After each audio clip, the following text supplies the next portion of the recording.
podcasts you love. From people you trust. This is TWiT. Hi, this is Leo Laporte, and this is my Tech Guy podcast. This show originally aired on the Premier Networks, 200 or so stations all over the country on Sunday, July 12th, 2020. This is episode 1710. Enjoy. The Tech Guy podcast comes to you from TWiT's LastPass studios. Stay in control when it comes to your company's access points and authentication. LastPass makes security simple for your remote workforce. Check out lastpass.com/twit to learn more. This episode of The Tech Guy is brought to you by Mint Mobile. They provide the same premium network coverage you're used to, but at a fraction of the cost because everything is online. Mint Mobile makes it easy to cut your wireless bill down to just $15 a month with their 3-month introductory plan. Plus, get the plan shipped to your door free at mintmobile.com/techguy. And by Melissa. Like expired milk, 30% of your customers' data goes bad every year. That's money down the drain. Visit Melissa's developer portal for free access to data quality APIs, demos, and code samples. Freshen up your sour customer data today with 1,000 records cleaned free at melissa.com/twit. Well, hey, how are you today? Leo Laporte here, the Tech Guy. It's time to talk tech, computers, the internet, home theater, digital photography, smartphones, smartwatches, all of the doodads and G-jaws and gimcracks and things in our lives that are surrounding us. They almost seem sentient, don't they? Almost seem alive. They almost seem like they could talk back to us. Actually, sometimes they do talk back to us. Hello. Hello, Goog. Hello. Siri talks to me a lot at home. Have you noticed that? Maybe you're probably smart enough not to have the Siri Apple HomePod in your house. We have one in the living room. Nice for music, you know. It's a nice sounding speaker. It's kind of pricey. Doesn't really do much except listen to everything that's going on. And the minute it hears anything that sounds anything like her name, which it turns out there are a lot of words in the English language that do. One that comes up a lot is seriously. Yes. She sounds lonely, somebody's saying. Yeah, she sounds lonely. She's just, one of those people, we all know them, that are just, kind of sitting in the corner, just waiting for somebody to say something to her. And then, yes. But then you ask her stuff and she goes, I don't know. No, she doesn't say it that way. No, she's always very nice. She says, here's something I found on the web about that. Except the HomePod doesn't have a screen, so she doesn't say that. She just says, I don't know. I can't help you here. I'm trying. Yeah, you're very trying. You might. We got a way to go, don't we? We got a way to go. So sometimes, we talk about technology, and honestly, I love technology. I wouldn't be here. I wouldn't do this, and you must too, or you wouldn't be listening, right? You have some interest in this subject matter. And it's, it's the toy store. It's it's changing our world. It's wonderful. I mean, there's a lot of interesting things that come from it.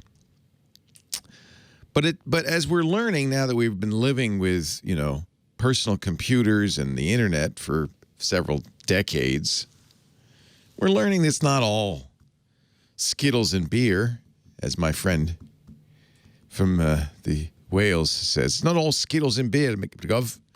It's sometimes it's not so great. I was reading a discussion about social media. There's a good example. Social media is a really good example. And by social media, I mean primarily Facebook and Facebook's baby brother, Instagram, same company. I mean Twitter.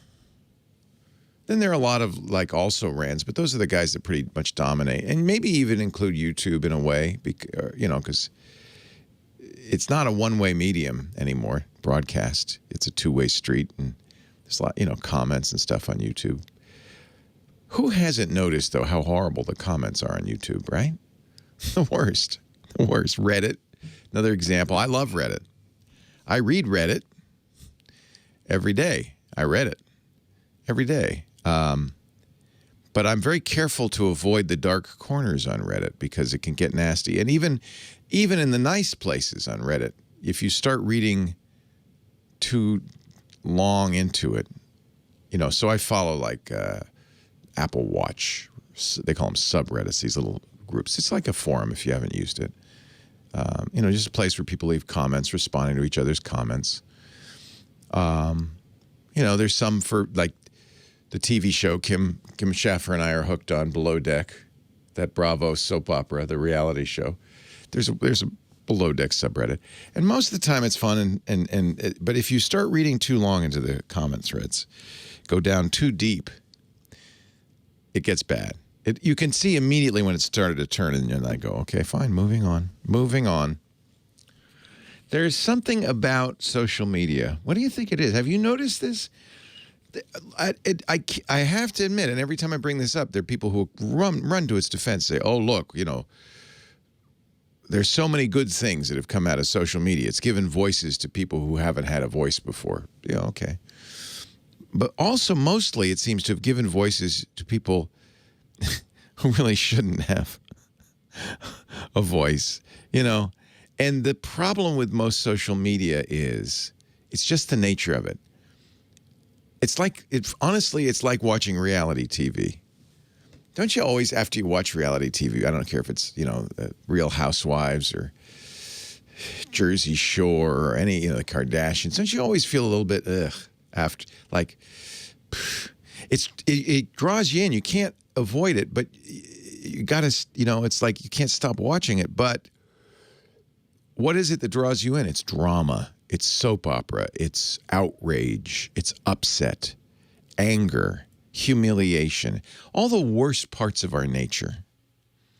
Occasionally relieved by, a smile, but most of the time it's fighting. And isn't that what it is really when you get to Facebook and Twitter? There's nice stuff. I'm not on Facebook, but I've come back to it once in a while. And every time I come back, I go back for the right reason, which is I want to stay in touch with family and friends. That's what's so good at. But then after a while, you go, this is not, I feel bad after I read it. I feel like, oh, because it's not just my family and friends. In fact, if it were, it'd be great. It's not. It's all sorts of, it's a little river of shame, guilt, outrage, upset, and it makes your stomach churn, doesn't it? I was reading on social network called Hacker News. It's a great place. I was reading a thread in Hacker News in which a guy described how he started a neighborhood forum, online discussion group, figuring, we keep it to the neighbors, start with the neighbors, and that way it'll be good and friendly and nice. And he says immediately all the worst things rose to the surface, none of the nice things. It's like news, right? Happy things don't make news. Bad things make news. Unpleasantry makes news. And pretty soon you start thinking, this is how the world is. It's not. It's not. It really isn't. This isn't a fair representation. And every time I bring this up to people I have friends who just say, oh, you can't live without Twitter. Smart people, intelligent people, journalists. Oh, no, we need Twitter. That's how we get the pulse of the people. We see how the people are mad. The people are upset. The people are yelling at each other. And you can't read Twitter for 5 minutes without a little fight, breaking out. A little Twitter war. A little sniping. This is not our best selves. I wonder if this is a bad trend. I wonder if this is bad for us. I love technology, and I think that early on with the internet, and then when it became possible to carry the internet in your pocket, I really had high hopes. Like we could all be connected. There'll be no more, national boundaries will disappear because people will suddenly understand other people in the world. It will create conversations. We can start, acting globally. We'll hear unheard voices. It'll be, this is going to be a great utopia. Didn't really work out that way. So every time I bring this up, I feel like I'm talking, people will invariably say, yeah, no, it's great. I love it. I love it. You're just doing it wrong. That's the big one.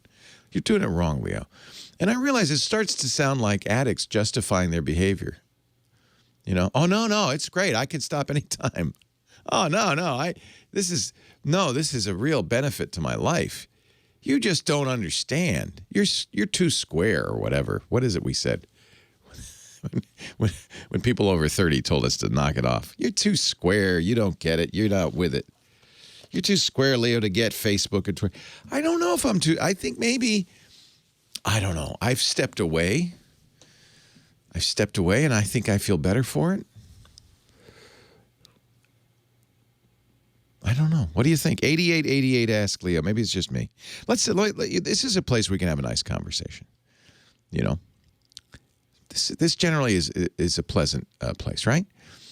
Of course, we heavily screen. I'm heavily involved in it, trying to steer it in the right direction. So it's good when people talk. It is.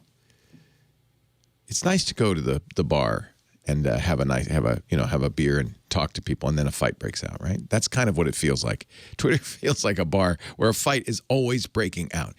What do you think? 8888 Ask Leo, 888-827-5536. That's my phone number. We can talk about it. Or, more likely you're going to tell me your printer won't work, and I can help you with that too. That seems to be mostly the case. 888-827-5536. Toll free from anywhere in the U.S. or Canada. Outside that area, still can call, but you have to use Skype out, something like that, to call a phone number. And it should be free. That's the nice thing. Our website, techguylabs.com, everything we talk about ends up there. So if you hear something, you don't have to rush to write it down. You just go to the website, techguylabs.com. And we do have a chat room, which is also heavily moderated and quite nice. And occasional fights break out there. And then we have bouncers.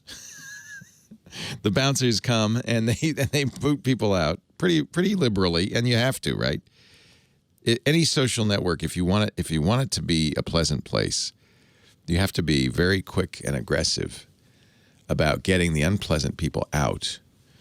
Because what happens is quickly it's like weeds in a garden. Gardens are beautiful, right? But untended, the daisies get pushed out by the weeds.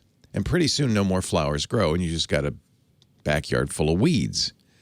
That's, to me, what happens with social networks. And the chat room is a good example. So we have little gardeners in there pulling those weeds all the time so the daisies, which is you, can thrive. It's irc.twit.tv.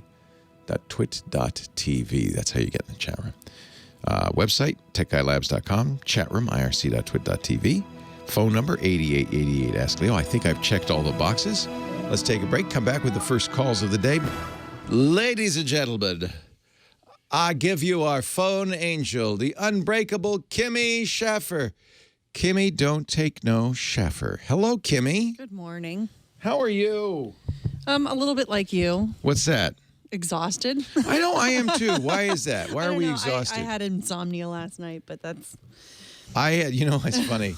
I had the dream. Uh-oh, which one? The dream. the radio dream. The yeah. air dream? Yeah, everybody who works in this business, one time or another, I wonder if Rush Limbaugh does, I'm sure. At one time or another, yeah. You have a dream where something's going wrong. For some reason, I was doing the show from an iPad, and I couldn't get back to the software. I couldn't hear what was going on. How very high tech of you. Yes, it was doing it from an iPad. It was not the usual radio dream. You're at a mixing board and your headphones get tangled up and the song's running out. Sometimes on a turntable on a record. Or you do what I did. What's your dream? Walk out of the room, start a conversation with somebody, and completely forget you were working. Oh, I used to do that all the time. I got so bored back when I was a DJ. This is before talk radio, when I was just playing records. I'd get so bored that I'd wander around and people would look at me and say, aren't you on the air? Yeah, and then I'd wait to the last minute as the song's starting to fade. scramble back to my chair to do the one thing I was there to do, which is push the button for the next song. Yeah, I think I got sidetracked by one of the many celebrities that show up at radio stations all the time. Sure. Joe Manganiello. Joe Manganiello shows up and you got to go, oh, hey. Hey. Yeah. How you doing, Joe? I got a nice talking to for that one. Well, you are glued to your post. Yep. Quite literally. We've actually glued her seat. Yep. Glued to the ball. Glued to the ball. What should I start with Let's today? go to Anthony in Palm Beach, Florida. Oh, I like that. Line 3. Weather's nice there, I bet you. I'm sure it is. Hi, Anthony. Leo Laporte, the Tech Guy. Thank you, Kim. Anthony. Hey, Leo. Hey, welcome. Hello, Leo. Good to talk to you. Thank you, Leo. And good afternoon to you, Leo. And thank you for the work you're doing. Can you hear me properly? I hear you beautifully, Anthony. Okay, Leo. I'd also like to thank Kim for calling me back yesterday and letting me know to give you a call again today. That was very nice of her. Oh, we ran out of time, I guess. Thank you for hanging on for so long. That's quite all right, Leo. Okay, so Leo, here we go. I have this question, which I have no problems presently, but I want you to help me with my education here. So my question is, how does 5G relate to my in-house wireless? Does it mean that in-home wireless, does it mean that we won't have to get Orbeez and Eros and extenders? No. What's happening? I wish. Sure. I wish. They're not really related. Part of the confusion is that your Wi-Fi is on the 2.4 gigahertz and the 5 gigahertz, sometimes abbreviated as 5GHz or even 5G radio bands, but it's not related to 5G, which stands for fifth generation cellular service at all. In fact, fifth generation cellular service goes all over the place, all the way up to 24 gigahertz and even higher. That's what we call millimeter wave. And then it goes down to, I think T-Mobile is implementing something they call 5G that's at 600 megahertz. So the radio, it doesn't interfere. It's not on the same radio frequency as your Wi-Fi. And it doesn't work the same way. It comes from those cell towers. Now, maybe part of the confusion is at some point, some of these cell carriers, Verizon has already started doing this, will offer home internet via 5G. But you can get home internet today from any of the carriers, just not 5G, it's 4G LTE, where you get a little device that receives cellular signal and it turns it into Wi-Fi. And you can get those devices now. A lot of travelers use them. And some people use them for their home internet. But that's different. That's from the cell company. So your Wi-Fi is coming from either your cable company or phone company right now, hard line into the wall, connecting through a modem to your router. You've got some box maybe provided by the company, and that router turns it into Wi-Fi, which goes throughout your house. It's wireless is the only thing they have in common. It's the only thing they have in common. The source is different, the speeds are different, the frequencies are different. Leo Laporte, the Tech Guy. So does that answer your question? I know it's a little confusing, Anthony. It's possible in Palm Beach that you will get one of the carriers to offer you home internet, but via 5G. It would just be a cellular connection.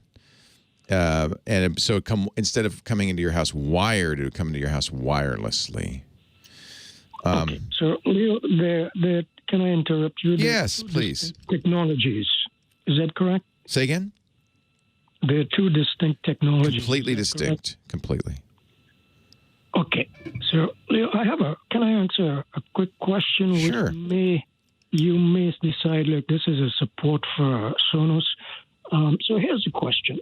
I have a friend, and she has a Sonos system, and she has two moves that are giving her problems to get connected. They just can't connect. So she's reset them, but every time she tries to connect, it just won't connect. She can connect to Bluetooth, but it just won't go. Yeah, let me make a suggestion. Sonos, This is Sonos's fault. Sonos has changed its technology. The Moves are the brand new technology. If she had older Sonos gear, it's a different technology. She'll literally have to have 2 different Sonos networks, one using the original Sonos One software, which is probably what she's trying to use. She needs the newer software on her phone or tablet or computer, the Sonos 2 software that's designed for the Moves and other newer Sonos equipment. So is she using her phone to try to control it? Probably is, right? Yeah, I think she is. Tell her to go to the App Store and get the new Sonos software. The problem is, I've found this incredibly annoying. I'm actually angry at Sonos for the way they did this. That new software will control the Moves, but won't control the old Sonos gear. So she'll need 2 applications. This is what I have on my phone. One for the new stuff, one for the old stuff. It's very frustrating. Okay. Leo, last question on that. So it's not a setting in the router. It's not as long as she's on the same Wi-Fi, the phone, make sure the phone's on the same Wi-Fi as the Sonos. As long as they're on the same Wi-Fi, as long as she's using Sonos 2 software, it'll recognize the Move, and then you'll be able to use it.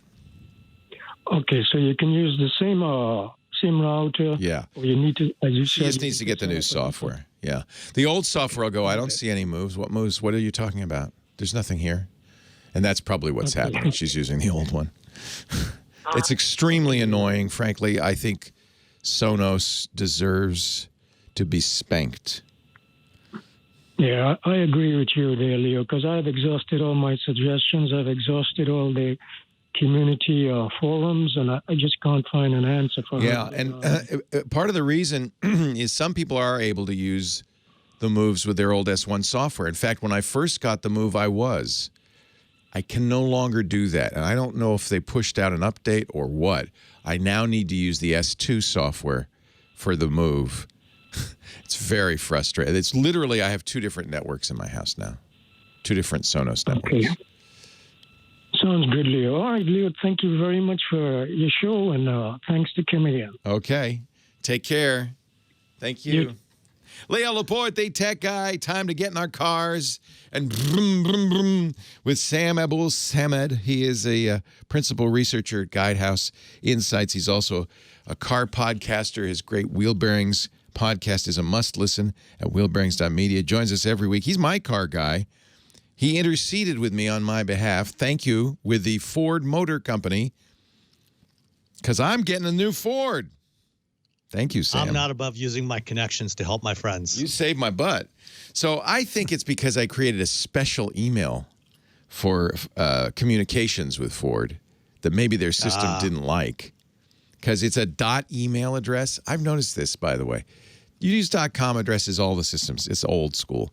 But some of these newer, .ninja, .pizza, .email, they go, that's not email. That's illegal. A lot of times corporate systems get confused with these newfangled TLDs. The weird thing is I put in the reservation for the new all-electric Mustang Mach-E last year in November with that same email address, and I got a confirmation back, but I've not received any other email from them. So I got a call from our local dealership. They're selling it through the dealership.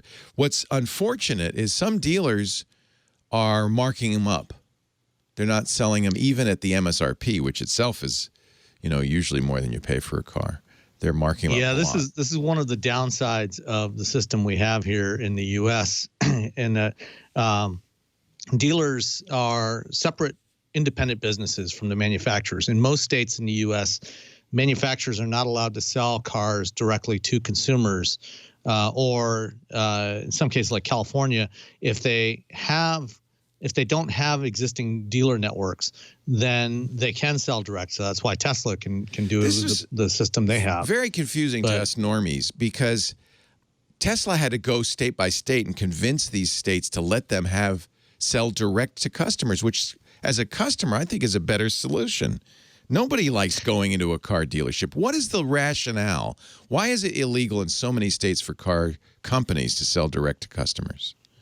Well, in the early days of the auto industry, the way it evolved, independent dealers came into the system, and manufacturers sell the cars to the dealers, and then the dealers sell to the consumers. And that's what that does required by law in many states. Well, it became required by law eventually as dealers gained more and more, as they grew more prominent, more profitable. They, as all businesses do, they lobbied their state and local legislators, and they got laws put in place to protect their business.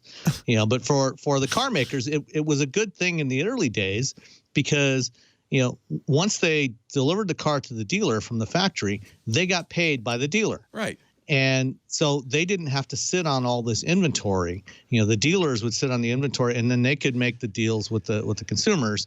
Over time, it became more problematic. For the most part, the system still works pretty well, but it is a challenge. Dealers make the argument that, well, we are local businesses, and we're supporting employment in the area, and we're working directly with the customers, so the manufacturer doesn't have to, all this sort of thing. So there's good and bad about both systems. I mean, in Tesla's case, one of the challenges that they've had, it costs a lot of money to operate a dealership. And, for manufacturers, they don't have to invest millions of dollars in the real estate for every retail location. Tesla, has to spend money on all these stores that they have and the service centers. And in many cases, there's not a service center near you. There wasn't. Yeah, near me. so I had to drive down to Marin. So this is nice because I have to say two things. First of all, my local Ford dealer, I'll give them a plug, Henry Curtis Ford, is selling it at MSRP, and they're local, which I like. If I have a repair problem, they're there. And so I kind of like that idea. Or if you're traveling, you can drive into any Ford dealer across the country. Right. Or and the same thing goes for every other brand.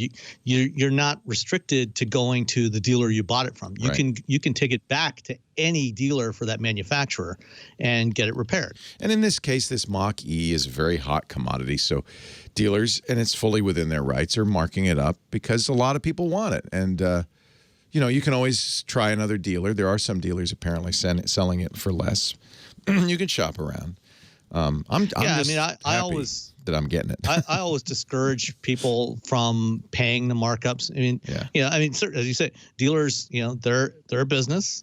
They've bought the car from the manufacturer. They have the right to sell it for any price they want. That's why that MSRP, the S in MSRP, is manufacturer's suggested retail price. And that includes some money for the dealer too, right? That's not like you're not buying it at cost. There's a built-in margin there for the dealers. The dealers pay a wholesale price, just as any retailer does for any product they're selling. They pay a wholesale price for buying a pair of chinos. There's a exactly. Yeah. So that's that's fair. If one dealer wants to charge you a premium for it, go find another dealer. That's the advantage of the dealer network. The dealer system is consumers can shop around, with which is both good and bad. Because some people don't want to hassle with haggling over the price. Right. You go to a Tesla store. You go online. There's a fixed price there that may be different the next day, which, just yesterday they dropped the price of the Model Y by $3,000. But, on any given day, the price is the price, and that's what it is. That's what you pay. And there's no haggling over it. So, it's good that your local dealer is not charging a premium for it. And, this will be a short-term thing, these premiums, once the supply is out there, then you'll be able to get them for sticker price or even less in most cases. There is a brisk business now in online sales. You're seeing a lot of ads for companies like Carvana and companies that will, sell you the car online and then bring it to you. That's still a dealer though, right? No, Carvana is different. Carvana is actually selling used cars. That's a used car. So they're not. Yeah, they're not selling new cars. But there are new other car dealers like TrueCar. TrueCar. That what they do is they actually work with dealers, and they're a lead generation system. So you go to Carvana or you go to TrueCar or some of these other sites, and you can shop for your car. And then, just as in the case of your Mustang, in this case, Ford is doing what a company like TrueCar might do, where, you place your order online and then they direct you to a dealer to complete the transaction. That's right. And that's what TrueCar does. And so they collect a lot of data about what people are shopping for, and, that's valuable. And then they also generate the leads for the dealers and get a little slice of the transaction when it's completed. Do you get a better deal with TrueCar or CarMax? CarMax says no haggling, no pressure. It depends. I mean, sometimes you do, but not. It's not guaranteed. So again, it's it's a big purchase you're making when you buy a new car. I mean, the average transaction price on new cars now is about almost $39,000 in the U.S. So it's worth it. Unless you have money to spend, it's worth it to do a little shopping around. At least check out a couple of different places and see what the prices are. I let my wife do that. She is a master. She is both selling and buying. So I let her. Post the used car sales. We don't go through the dealer. Usually she just puts it online, and she always gets a great deal. And then she goes and she haggles with it. She's good. So I just sit back and let her do it. That sounds like a wise plan. Much better than I am. I've met her. I can believe that. You know that, don't you, about Lisa? I would not want to be on the opposite side of the table from her in a transaction like that. She's a tough negotiator. Sam Abuelsamid, it's always good to have a car guy. Everybody should have one. You've got one now. He's your car guy. Joins us every week on the show. Don't forget his podcast, Wheel Bearings. It's at wheelbearings.media. If you love cars, you'll love that show. And great Guidehouse Insights, that's his day job. And he's worked for pretty much every car manufacturer there is. He's a real expert. Thank you, Sam. Thank you, Leo. Leo Talk Laporte, to you next week. The Tech Guy.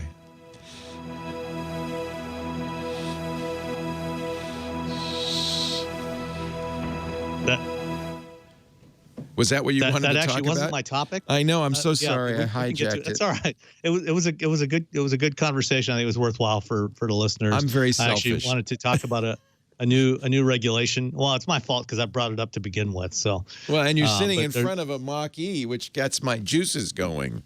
Yeah. So they said, I said, do you have any idea? They said, well, not really, but probably November time frame. Because I have the first edition. Production's going to start sometime late September, early October. Yeah. So by November, sometime in November, December, you should get your car. I'm really excited. Really Me too. Excited. Yeah, I'm excited for you. Can't wait. You talked me out of the Model Y. Actually, this is cheaper than the Model Y because they still get all the incentives. So. Yeah, you'll be eligible for the full $7,500 tax break on it, plus whatever you get in California, which I think is about $2,500. Yeah, 60 MSRP, and then after the breaks is 50, which I think is a pretty good price considering that.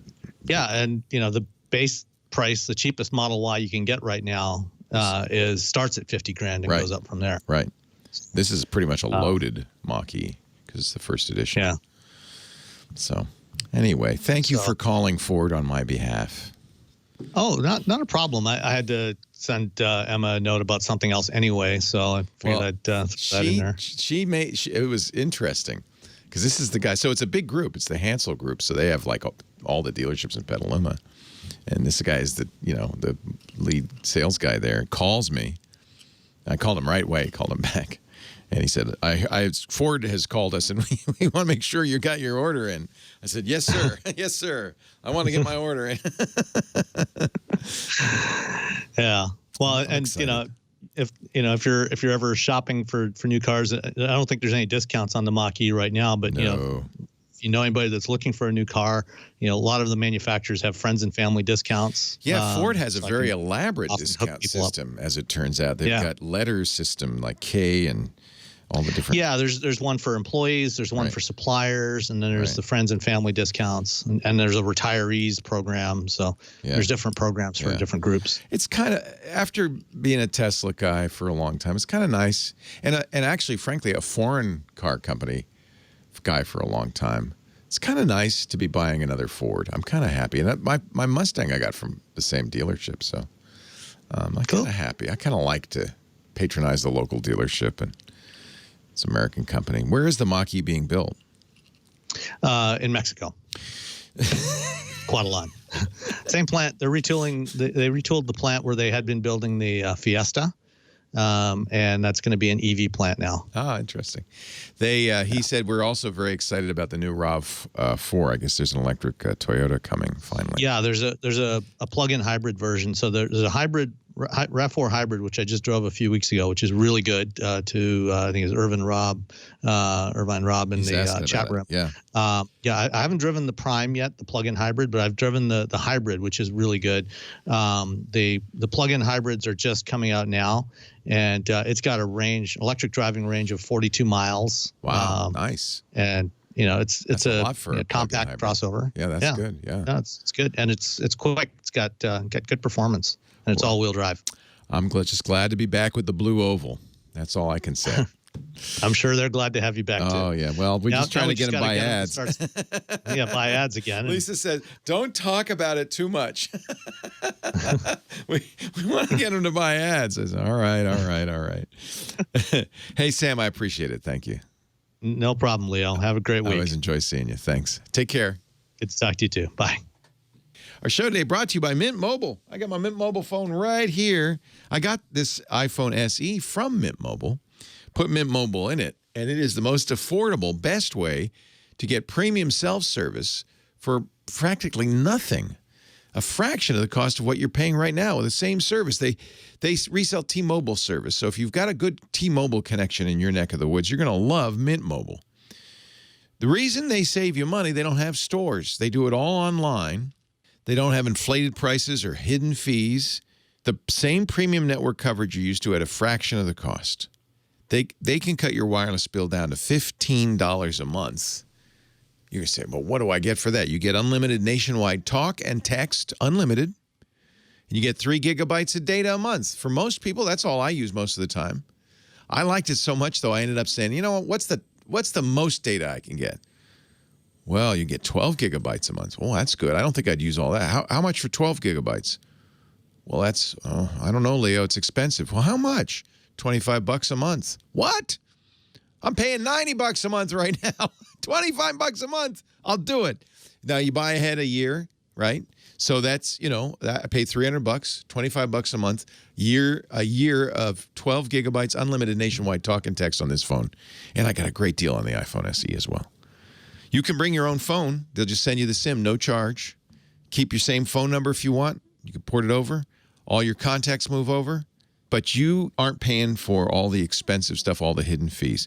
They've got plans with 3, 8, or 12 gigabytes of high-speed 4G LTE data. So ditch that wireless bill. Why are we paying so much for wireless when we can go with Mint Mobile? I think it's a great deal. I'm very happy with my Mint Mobile phone. Love this phone. And, the iPhone SE is a great way to, if you've got a family member, we actually set my father-in-law up. We've got many family members set up on this. It's a great deal. Mint Mobile makes it easy to cut your wireless bill down to just $15 a month with their 3-month introductory plan. Plus, get the plan shipped to your door free at mintmobile.com/techguy. Cut your wireless bill to $15 a month. $15 a month with their 3-month introductory plan. mintmobile.com/techguy. We thank Mint Mobile so much. Yes, that's the one. That's the one Deadpool owns. It's true. You even see him in the ads. I love I've seen the Mint Mobile TV ads. They're really funny. We can all go together to mintmobile.com/techguy. By the way, I forgot to mention this. All plans include 5G. Didn't mention that. For free. No extra upsell on 5G. That's Mint Mobile. That's the way they are. Aren't they great? Aren't they great? I have my white iPhone SE, 2 years of service, $30 a month. Phone and service. Phone and service. $15 for the phone, $15 a month for the service. $30 a month for 24 months. Phone and service. mintmobile.com/techguy. Leo Laporte, the tech guy, 8888 Ask Leo. We're talking high tech with Dale in Dallas, Texas. Hey, Dale. Hey, Leo. Thanks for taking my call. Thanks for calling. I'm a long-time person from Screensavers, especially when you're in Canada. Nice. Wait a minute. Are you Canadian? No, sir. I just was able to get it and I listened to it. Nice. Well, I'm so glad. Me too. My question is, I have a laptop and it Windows 10 screwed up my hard drive. It was a long time ago. This has been long. And I'm on a fixed income, so I finally got it fixed. Oh, man. My everything was on it except for Office 10. I wrote a program in Access on a database for my books. I have like maybe 900 paperback books. Oh, neat. So you had a database recording all your book titles. Correct. And to me right now, I could never get it back to get what I was. Oh. Do you still have the database or do you still have the Access file? Yes, I have. Oh, hallelujah. File. Okay. But you try to use Office Works. I try to use Libre and Works itself, and they would not open up. My problem is can I get Access program, even if I have to buy it, because to me it'd be worth it, or do I have to just say, oh, well? No, you don't have to say, oh, well. And that's why I asked you if you still have the file. Yes, sir. Because that's the most important thing. And what we now need is something that will convert that Access file. Was it just a simple database, or did you have a lot of code in it that was manipulating the data? Oh, a lot of code. I have a picture of the cover. I have what I read it, how long ago, and everything else. I mean, there's, like I said, like 900 books. So it's complicated. Yeah, so what you want is something that can read that Access file. Right. Ideally, something that could open it, even export it, and then you could use something like LibreOffice's base, which is a free Access-like database. Right. Did you have a lot of VBA, Visual Basic scripting in there? There was some. I don't know if I had a lot, but there is some. Yes, sir. Okay. Because getting the data is not going to be, I don't think it's going to be a problem. In fact, there's a free Access, what they call a runtime. Because what happens often is consultants will write a program in Access and give it to a client, but the client doesn't have Access. The client has the free Access runtime. Doesn't allow them to modify the programming. I think it allows you to modify the data and lets you read the data. So the first thing I would do is get the copy of the Access runtime from Microsoft. That won't cost you anything. And if you can read, if you just Google Microsoft Access runtime and get it from Microsoft.com, don't get it from a third party. You can download that, I think, and it should be able to read. It says the Microsoft Access runtime allows you to distribute Access applications to users who do not have the full version of Access on their computers. That's you. Right. I don't want you to have to buy Access. Now, if you wanted to go back in and write new VBA code and stuff like that, you'd need the full Access for that. But at least the runtime would let you get your data. It would also let you export your data and then get it into another database package like OpenOffice's base.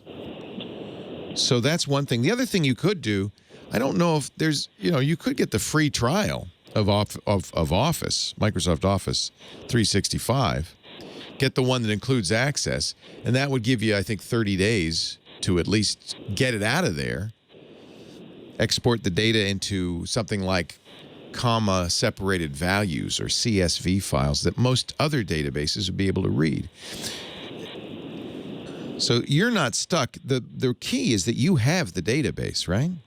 Yes, sir. What version of Access did you write it in? What last year? time it was 10. Okay. Yeah, you should be able to get that runtime and do it no problem. No problem. Nothing is lost. Hallelujah. Now make a backup, right? Because you know that hard drives die. Windows 10 is a killer. Well, I was not happy when I bet you weren't. I bet you weren't. It was like 2 years ago when it happened. So at the very least, just get an external drive and copy it over there, or get our sponsor iDrive. That's pretty cheap for a year. And, I can't remember what it is, but it's like $10 for a year. And you then would have at least a copy of it. You don't want to lose the data. No, losing Office is one thing, because as you can see, there's lots of ways you can get that back. Losing the data would be another. You don't want to re-enter all those 900 paperbacks back in. I don't think I could. I'm too old to do it. Yeah. Are they Westerns? What kind of paperbacks? It's more science fiction and fantasy. Nice. What a good collection. Yeah, you don't want to lose those. No, like Piers Anthony. Oh, I and, love Piers Anthony. Incarnation of Immortality is my favorite. Isn't that a great series? Yeah. Yes, sir. Yeah. Oh, I'm with you. For some reason, I saw Louis L'Amour Westerns in my head, but this is even better. I'm from Texas. Yeah, maybe that's it. Dallas, Texas. I thought, Louis L'Amour for sure. Well, that sounds like a worthwhile project for you for this this Sunday. I think you should get that, download that runtime, and you should be able to read it. If you can't, then there are maybe other issues. When a hard drive dies, sometimes data gets messed up too. But as soon as you get it, so you can say, I can see all the paperbacks. It looks good. I see the covers, everything. Make a copy. Put it somewhere safe. I've got 5 different. You're smart. Yeah, that's the time when you put a lot of effort into something, as you have. That's the most important time to back it up. You don't want to go through that again. Well, like I said, when I did it, I put it in on a different drive. And in case I screwed it up, Well, you got it. I think you're going to be okay. Okay, so it's runtime and Microsoft. And if that doesn't work, maybe Office 36 with access for 30 days trial. There you go. That would give you full access to it, any changes you want. Which was your favorite incarnation? Probably the first one. On a Pale Horse. On a Pale Horse. Yeah. I loved that book. Each of the I loved Green Mother too. Each of the incarnations was an incarnation of a ancient god.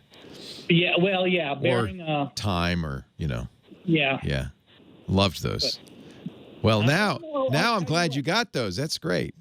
The one with the devil, the Satan. I think that was my favorite one, where he loves this woman who is nature, and he screwed up and got lots of powers. Yeah. That one, I think I like. Yeah. Nice. Yeah. Great to talk to you. I hope we can save it. Me too. And I'm sorry that Microsoft did that to you. I'm not a happy camper. I don't blame you. It's hard for me. I hear from, maybe I hear from a larger than usual number of people with Windows 10 problems, but it gripes me that losing data is the one unforgivable sin. They have lots of problems, but that's the worst. Pleasure talking to you. Thank you so much for calling, Dale. Well, hey, how are you today? Leo Laporte here, the tech guy. Time to talk computers, the internet, home theater, digital photography, smartphones, smartwatches, all that jazz. 8888 Ask Leo. That's my phone number. 888-827-5536. Toll free from anywhere in the U.S. or Canada. Outside that area, you can still Skype me. Use Skype out. Shouldn't cost you anything. But you got to be able to call a phone number. That's the key. 8888 Ask Leo. Website is techguylabs.com. That's free. There's no sign up. It's wide open. It's got a good search. All the show notes are there. Thanks to James DeRuvo, who's writing as I speak. All the links, everything you need to know. Then we also add audio from the show and video. Just a warning, I don't look anything like I sound. I got a face for radio. Let's put it that way. And the video at techguylabs.com. You can catch up on shows you missed. You can find out what was it that Leo said? We put links in there as I talk, things like that. No charge, no sign up or anything. Oh, there is. I'll tell you, there's also a section where you can add comments. So if you find yourself yelling at me, which I completely understand, Leo, you're wrong. There's a better way. For instance, if you had a good solution for Dale for his Access database, and I didn't mention it, go to the website. You'd go to hour number, hour number 1, segment number 4. We divided up each page of the website is a show. Each show is divided into hours, 1, 2, 3. Each hour divided up in segments, 1, 2, 3, and 4. And so you'd be, episode 1710, hour 1, segment 4. There's Dale right there. There's the question and answer. And you can leave a comment there and say, Leo, another way Dale could solve this. And by the way, if you call and you have a question and I answer it and you want to get a follow-up on that, that's another place to go because sometimes people do add valuable stuff there. But to prevent spammers from loading it up, we do ask you to sign in with your Google or Twitter or Facebook or some account, So that's part of the website too. And that's the one place where and I don't use that information. It's just to keep spammers at bay. Everywhere else, you just wide open. Wander in. Friendliest place in town. TechGuyLabs.com. Line 2, Joe, Glendale, California. Hello, Joe. Hello. Welcome. Thanks for calling. I have a question on Facebook. Okay. I've got a Facebook account that I only have so I can see my kids' pictures. Exactly. That's the only reason to have one, if you ask me. Yes. About 3 weeks ago, I get an email from Facebook saying somebody has changed my password. So I eventually went into Facebook and changed my password again and used two-step verification. Very good. Cell phone. Very good. Except every other day it gets changed again by somebody else. What? What? Yeah, I get the email saying your password has been changed, and I can see the location. It's different places around the country. And they're still able to do that even with the two-factor turned on? Yes, and I get the notification on my cell phone that, okay, here's your 6-digit code to enter for the two-step.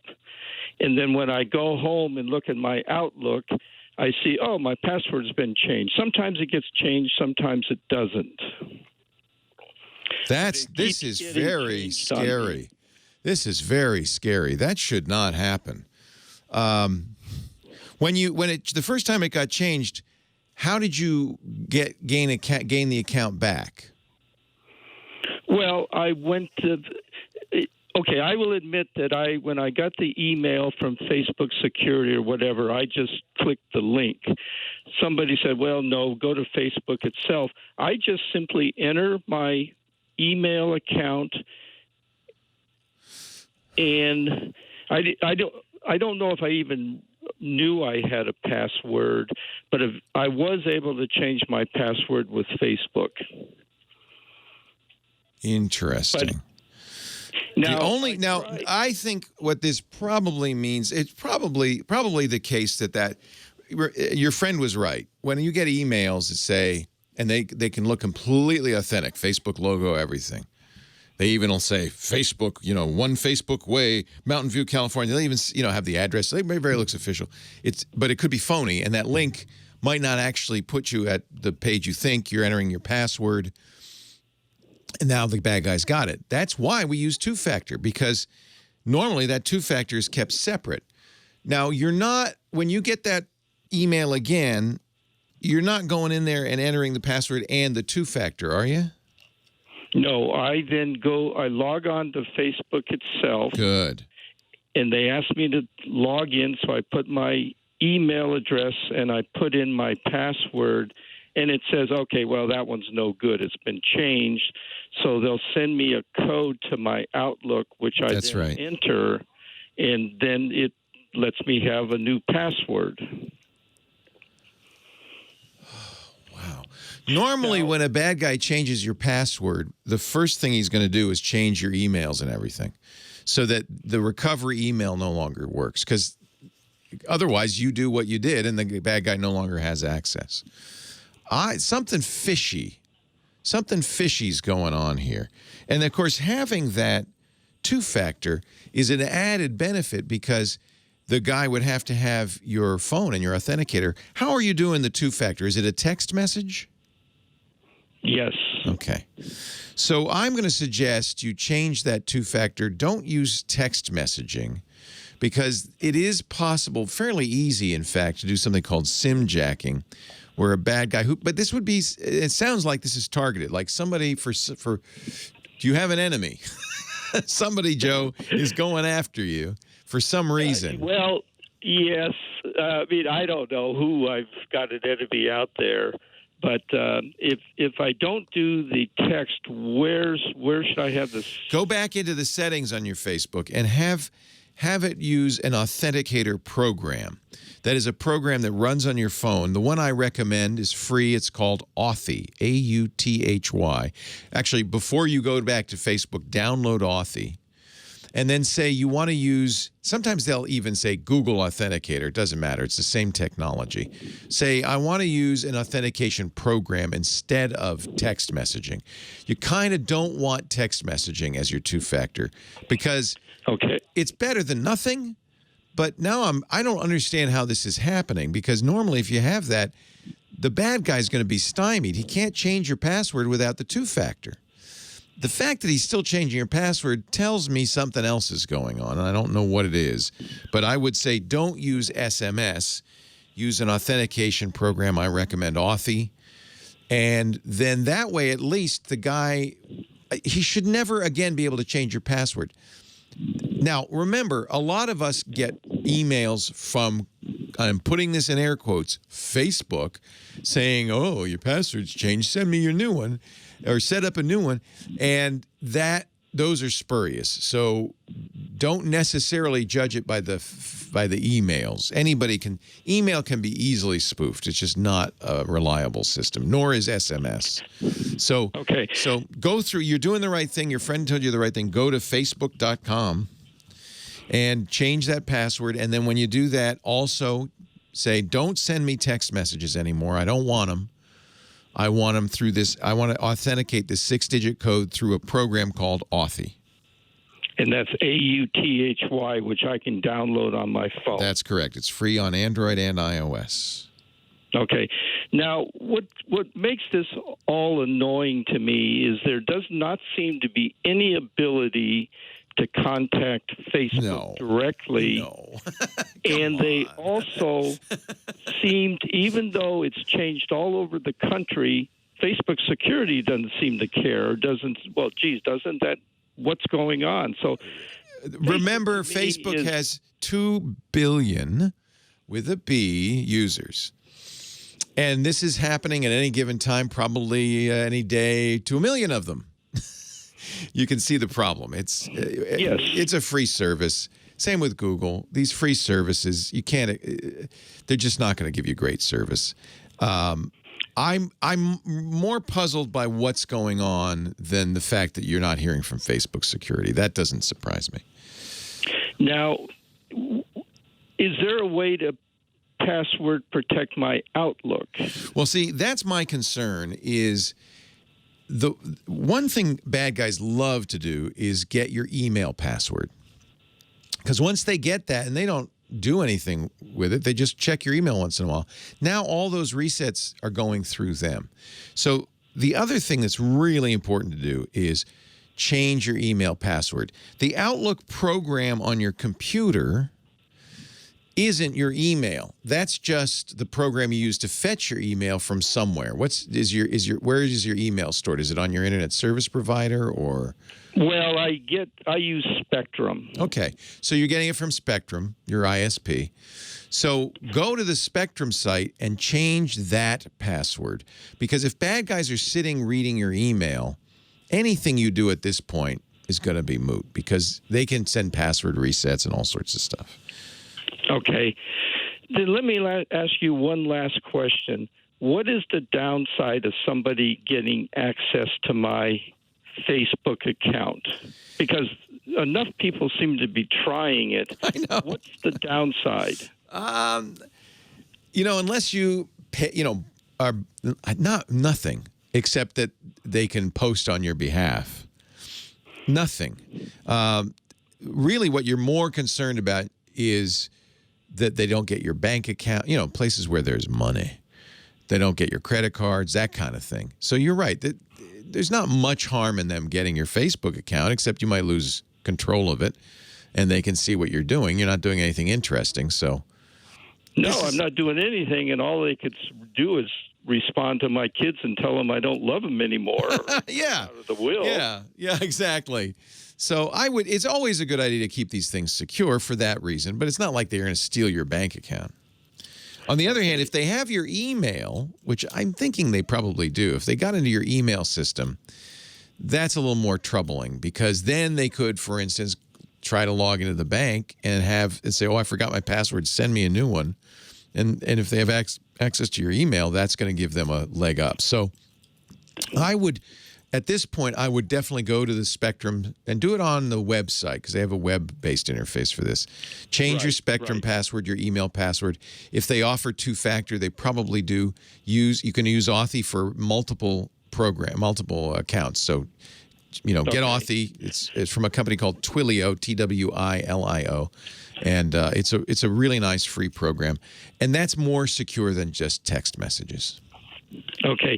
Now, I never use a password to look at my email, so how does changing my password with Spectrum... Well, you in fact did when you set it up the first time in Outlook.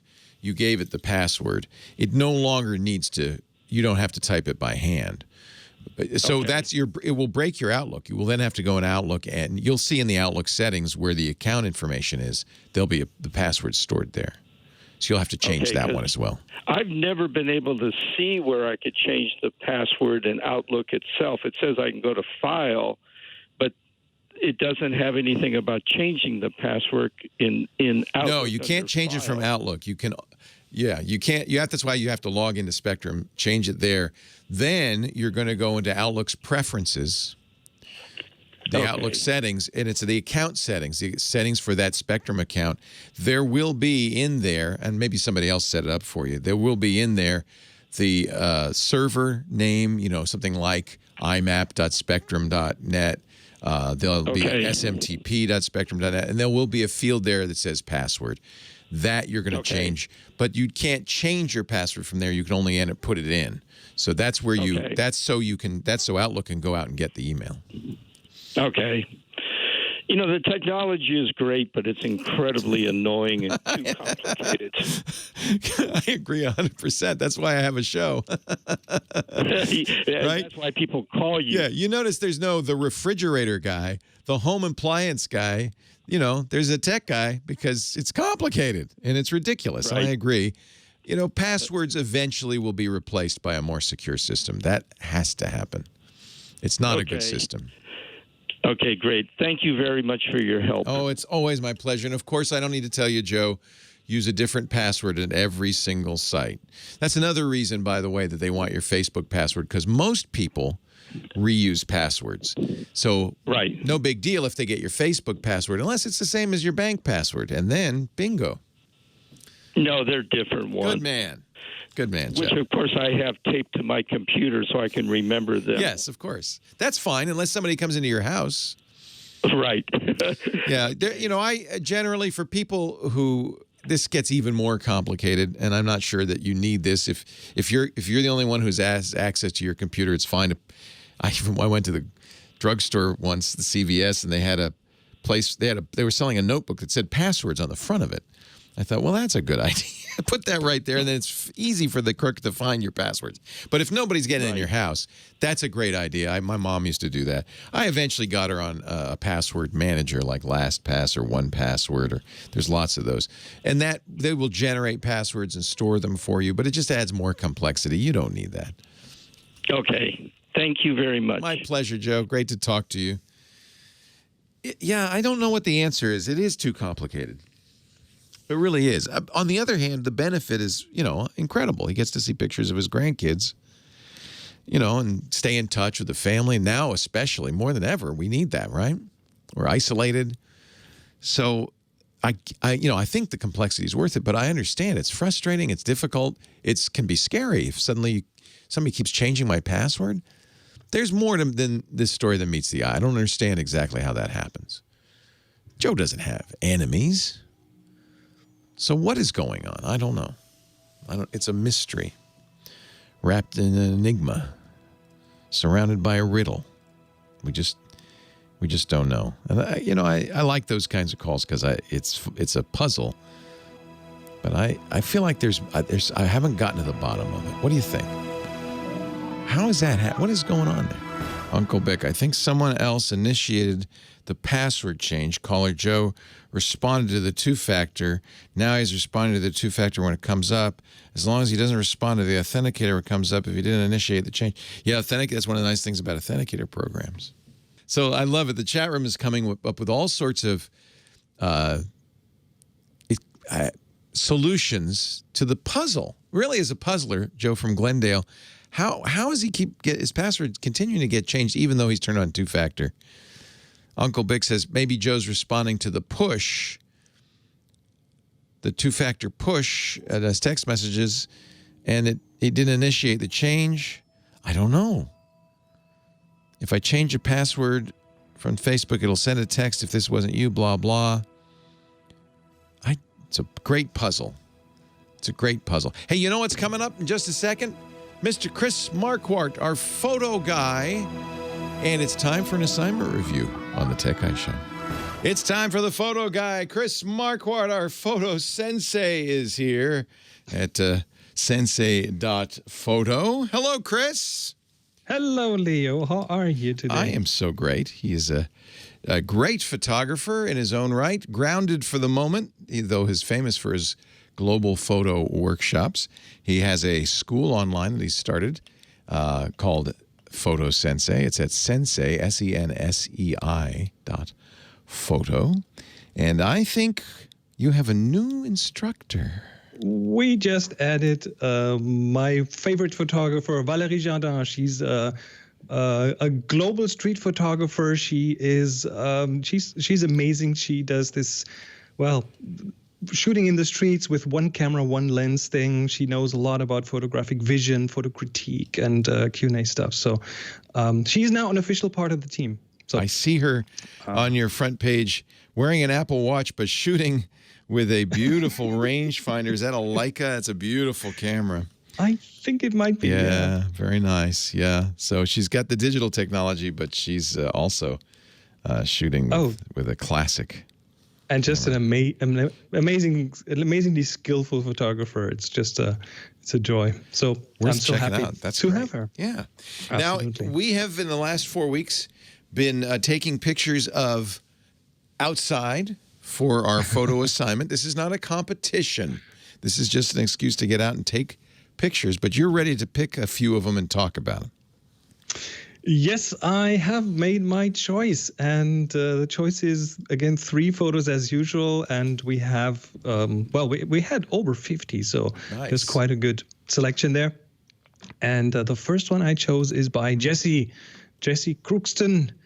Okay, I'm not going to talk about the title because that is IMG_something, but the photo is of the M building in Shanghai. And it's one of those photos that has a very unusual perspective because Jesse's shooting straight up from the bottom, so you get this interesting spacing and cutout shape of the sky, and it makes these lines very perspective. And he included himself. He did a selfie with his mask and a hat. Initially, when I looked at it, because he's upside down in the photo, it looked like a statue, but no, it's him. So it's a very interesting way to do a self-portrait. Yeah. I like it. It's very geometric, too, which is kind of cool. Symmetry, the symmetries, I mean, it takes a while to figure that out and get it exactly the right way. That's one of those photos, if you don't get the symmetry really, really well, if you just skew it a little bit, it loses so much of its power. But this one, he got it really straight. Hard to take because he's looking into the lens. He can't look at the viewfinder, so he must have taken a few just to get it right, I would imagine. Possibly, yeah. definitely possible. Yeah. Or he fixed that in post. That's fairly easy today too. Yeah, very nice. Second one is full moon rising over Alcatraz with birds, and Larry L. Bower took that one. And I was wondering where this is taken from. So first of all, we're seeing Alcatraz in the distance. There's a boat in front of it. There's a full moon, orange reddish moon behind it. There's birds flying. I mean, this is like everything is coming together. That Larry must have waited for a while for everything, for all the pieces to fall into place here. And it's a long lens, so it's a telephoto shot. You can see this, like the moon is all skewed and all wobbly, so there must be some air in between that is doing something to that. But I was wondering, where was that taken It's from? got to have been taken from the water, because I see the Bay Bridge. This is our area. That's the Bay Bridge, right? San Francisco Bay Area. So Alcatraz is in the middle of the bay. Must have been in the Sausalito area somewhere there, I think, because then that gives you a straight line with the Bay Bridge behind. All right, you. so maybe he was on land. Yeah, really nice. Yeah, That's a difficult so, yeah. shot. That's a really tricky shot. Very nice. Very nice. Very well composed. Yeah. And they have just the timing, everything looking really good here. Thank you. Yeah. Very nice. Yeah. And last but not least, Byte for Byte. That's the person's name, Byte for Byte. The title of the photo is Beach Umbrella. And there's several things I love about this photo. So what we're looking at is a scene on is that a pier, some sort of a pier kind of thing, or a boardwalk. And it's windy. You can see this from the flag on the right. And then there's a person, a very colorful person with lots of a colorful umbrella, colorful mask, colorful clothing, walking outside of the frame to the left, and there's the sea behind. So there's this interesting emptiness in the middle of the shot, and everything's moving towards the sides. You can see the flag on the right being blown to the right. You can see the person on the left walking to the left. So they are both kind of pointing outside of the frame, which for me adds some tension, because that person, you have no idea where that person is going. You don't see it. So both sides are kind of pointing outwards and moving outwards. And that leaves this empty space in the middle. So for me, there's a lot of tension in this shot. Also, I kind of like this because there's, again, some sort of a symmetry going on, at least with the directions and the two subjects at the edges of the frame. So, and the rest is very strictly composed. You have the horizontal lines, the vertical lines of the railing. It's very, very straight. So the water doesn't tilt slightly. It's very well composed. So it's a very deliberate photo. So Byte for Byte. Nice job. I love it. This is my kind of photo. I like this kind of highly composed photo. There's a balance to it. Yeah, it's very tidy. Yeah. Yes. There's no extraneous elements. There's lines. There's something happening. There's a little bit of a story, because why is she holding her umbrella sideways? Yeah. There's a mix of colors, the very blue of the umbrella, the red of the flag across the picture from her. I think it's very nicely done. Really nice. And everything in the shot seems to have its purpose, right? Yeah. There's nothing superfluous. Nothing extra. That's always, for me, one of the issues with photography, especially street photography, the kind I do, the spontaneous. You know, I wouldn't be surprised if he had sat there with a camera on a tripod waiting for the perfect moment, or maybe he just got lucky and the perfect moment happened.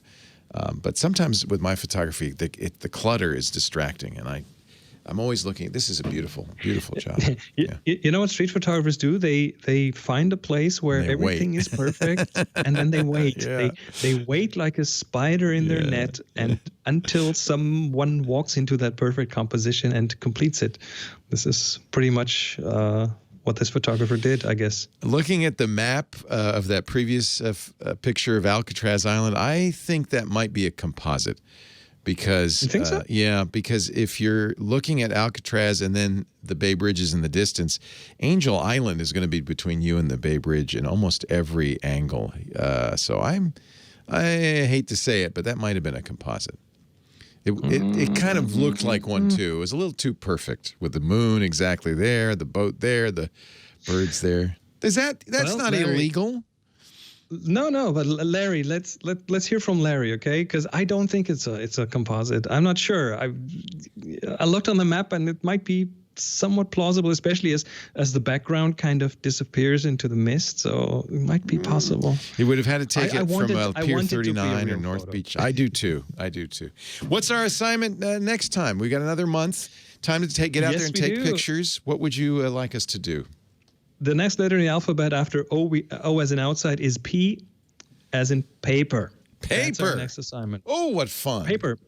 Different meanings, different ways to interpret it. So have at it. We're not going to say what it is.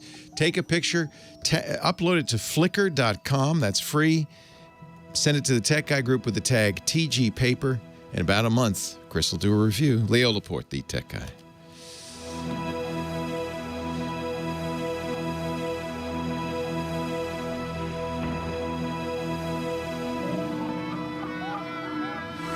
Yeah, I just don't think there's any way that picture could exist, to be honest with you. Well, if you go down to Sausalito and then right at the edge there. No.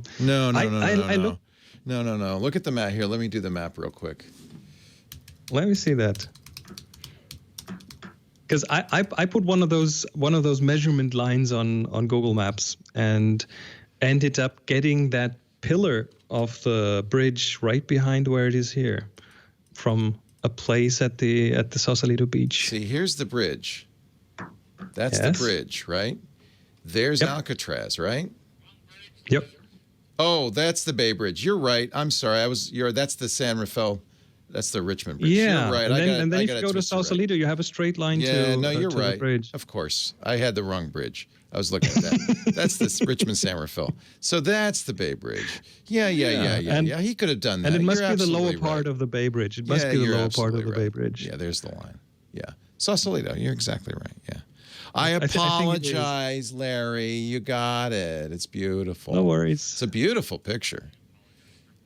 This is one of those. He has been hanging out there waiting for the ship and the birds and everything to align. I think. The nice thing is if he's on land at Sausalito, he could easily have just sat there with a tripod. Obviously, a tripod that's got to be at least a 400 millimeter shot. And does it say? Is there info here?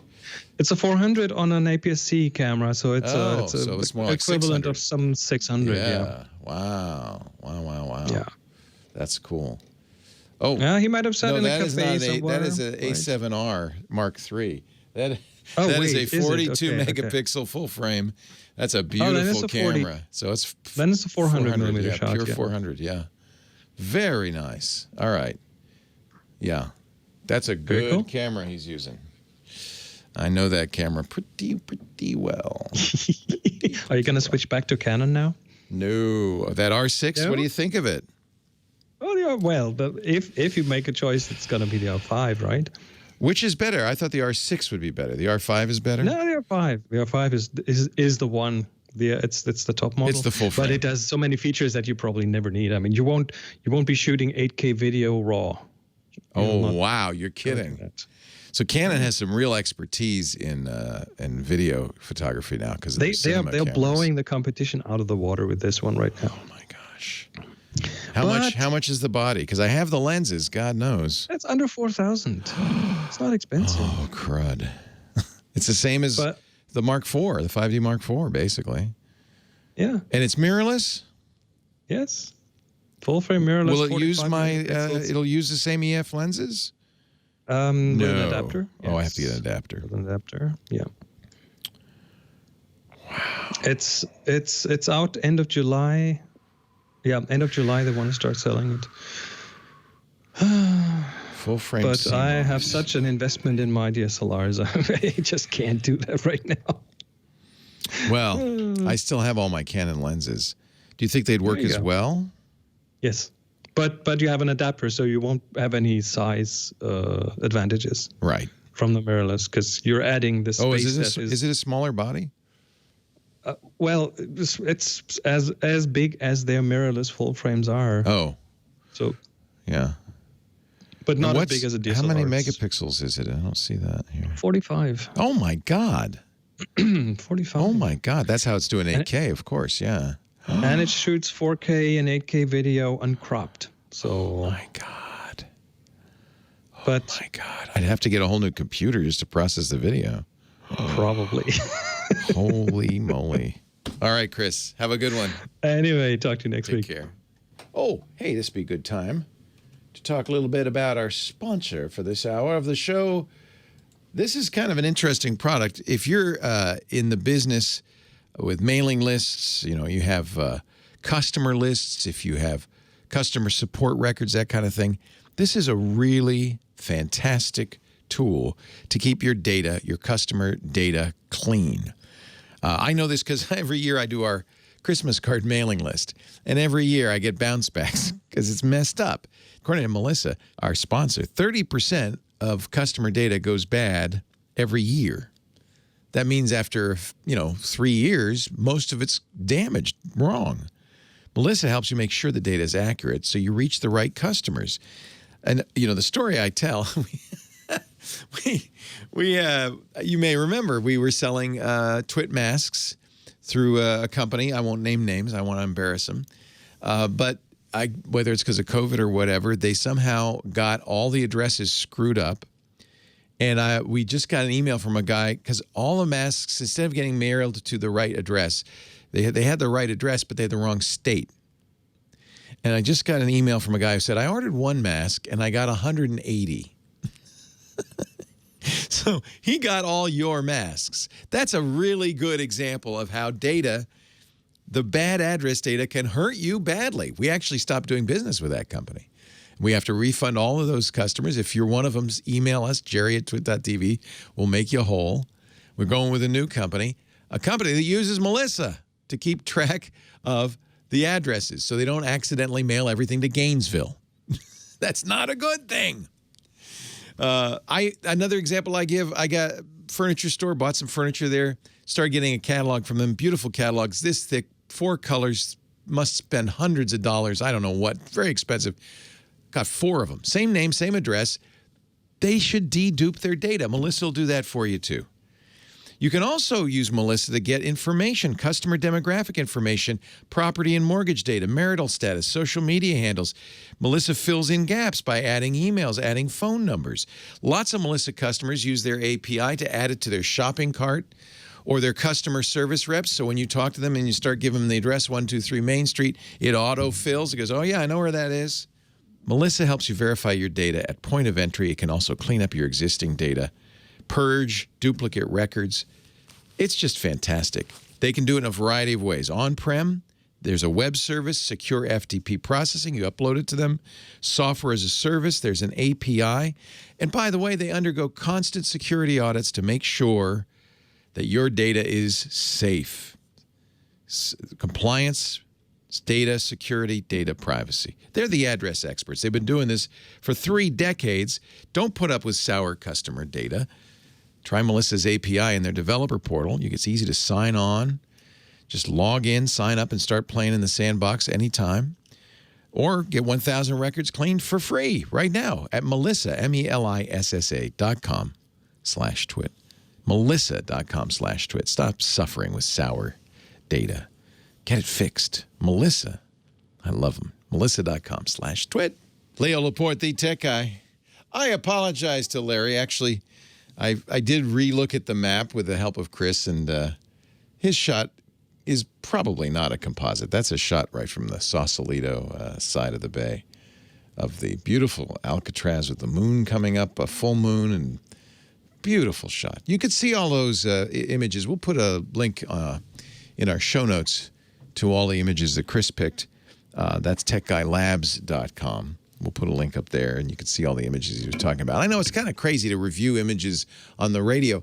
I think the value of it is, instead of looking at the image, you can listen to what Chris is saying about the image, and I think that can be very instructive. That's what he does at his sensei.photo. He does photo reviews, and it can be very helpful to understand what makes a photo interesting to another eye, to another person.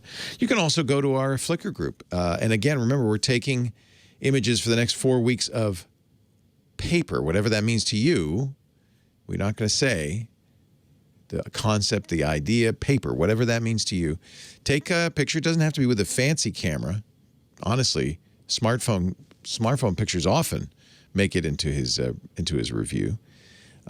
So whatever you've got, really the whole point of this is to get us all out and about and taking pictures. Of course, nowadays it could be in and about taking pictures. And paper, yeah, that could be at home. Once you've got a picture you like, you can do up to 4 pictures, 1 a week. You submit it to our Tech Guy group on Flickr. So Flickr.com, free photo sharing site, marvelous, highly recommended. I'm actually paying for it because I get more features, but you can use it for free. The Tech Guy group is in there. You'll see it. It's got lots of members, I think like 13,000 members, lots of photos, picture of me, so you know it's me. You know it's our group. And once you join Flickr and join the group, you can then submit your photos. And as I mentioned, the trick is to put a tag. And when you upload to Flickr, you often tag your photos. Flickr will let you do that in their interface. And in this case, you can have any number of tags, but the one we're looking for is TG Paper, for Tech Guy Paper. That way we'll know it's a submission. Renee Silverman, our fabulous moderator, will thank you for it. We'll welcome you to the group, and then we'll have a pool to look at, and Chris will pick a few next month. That's really pretty. That's really pretty. Yeah, it's fun to see these images. You guys are good. And I occasionally submit. Never. I don't want to put any pressure on Chris, because if I submit a photo, and they might feel like he has to review it. So that's why I don't participate. But paper is so interesting. It makes me want to go out and do something. So maybe I will.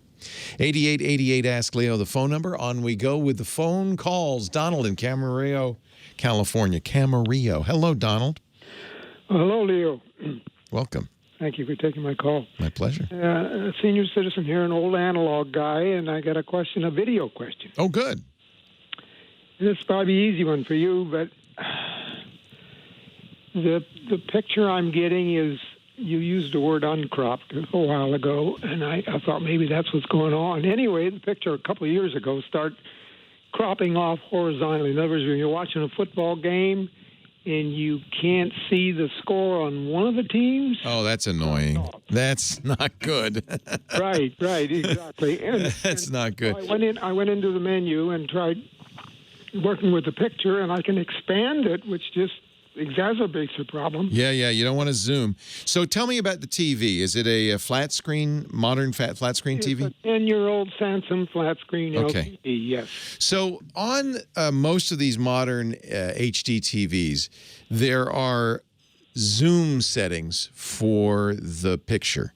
And typically you'll get a number of ones. Zoom is what you don't want. That's maybe what's on. There's one called Fit, which is take the picture, fit it to the screen. Believe it or not, Fit may also crop it at the top and bottom. That may be what's going on. There's often something like 1:1 or dot for dot. That's probably what you want. And then there may be others for the different landscape and portrait modes. The reason this happens is the TV itself is a different, what we call aspect ratio. Aspect ratio is simply a way of saying the height versus the width. Right. And old school TVs, for instance, were 3:2 or 4:3. 4:3. 4:3. Yes. Modern widescreen TVs are 16:9. Exactly. But movies are often shot in other aspect ratios. Yes. So as you no doubt noted, when you are watching a movie, you'll have, typically movies are shot at weird, like 1.85 to 1 or 2.39 to 1, weird aspect ratios. So you'll see a black bar at the top and the bottom for the widescreen stuff. And when you're looking at a 4:3 image, you'll see black bars on the left and the right. What you really don't want is zoom or fit, because that's saying, if you're saying fit, zoom it until there are no black bars, but that means some of it will be cropped out. Zoom might work, but it might not. It also usually distorts the picture. So I almost always will select dot for dot or 1:1 or natural. There's a variety of names for that. Do you running the cable box directly into the TV, or are you feeding it through anything?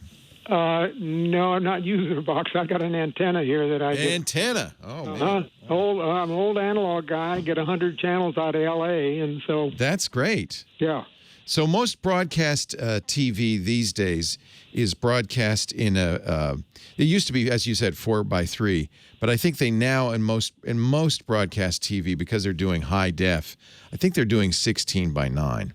So that should fit automatically. So I would guess that something's gone on in the settings on that TV. Now, it could be damage to the TV. It could be something you can't correct. But the first thing I would do is look in the settings on the TV and find a zoom or a aspect ratio that works without cropping things off. It's weird. So how much of it sounds like a lot more of it than I would expect is being cropped. If you can't see the score, is it? The book says put it on 16:9 and it'll fill the picture, which it should. Does, but it crops horizontally. Yeah, that sounds like there might be something going on other than the crop factor. So try those other settings. See if you can find one that works. Yeah, for broadcast television, it's 4:3 or 16:9. And most broadcast is now HD, so it'll be 16:9. Certainly any football game will be 16:9. I would turn off zoom or stretch. If that's on, that's the key. Sounds like you've already done that, right? Yes, I have. Mm-hmm. So then it may be the TV is damaged. If I get a 4K new TV, would it handle this better? Absolutely.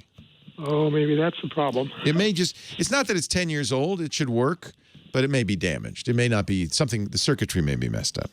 I see. And it may be fixable, although most flat screen TVs now are really not very repairable. The long gone are the days where there'd be a guy downtown with a lot of TVs in the window where you'd bring it in and he could tweak it and fix it. Yeah, gone are those days. Those days are long gone. The broadcast terms for this is over and under scan. And it may be that there is a setting in that TV, I don't know, where you want to select under scan, but because that also can do it. So sure. I would look around in the TV, but you're right. A new TV would fix it. Maybe this is just an opportunity, Donald, to they've made some real progress in the last few years. I know. Some of the OLEDs are sure looking. Oh, they're beautiful. Now you won't get much benefit on broadcast, unfortunately. To really get a benefit on the 4K HDR TVs, you need to have a source that's 4K HDR. Oh, no, it's like cable? Cable's doing it? Cable, no. Well, somewhat. Mostly it's internet or getting a UHD Blu-ray player.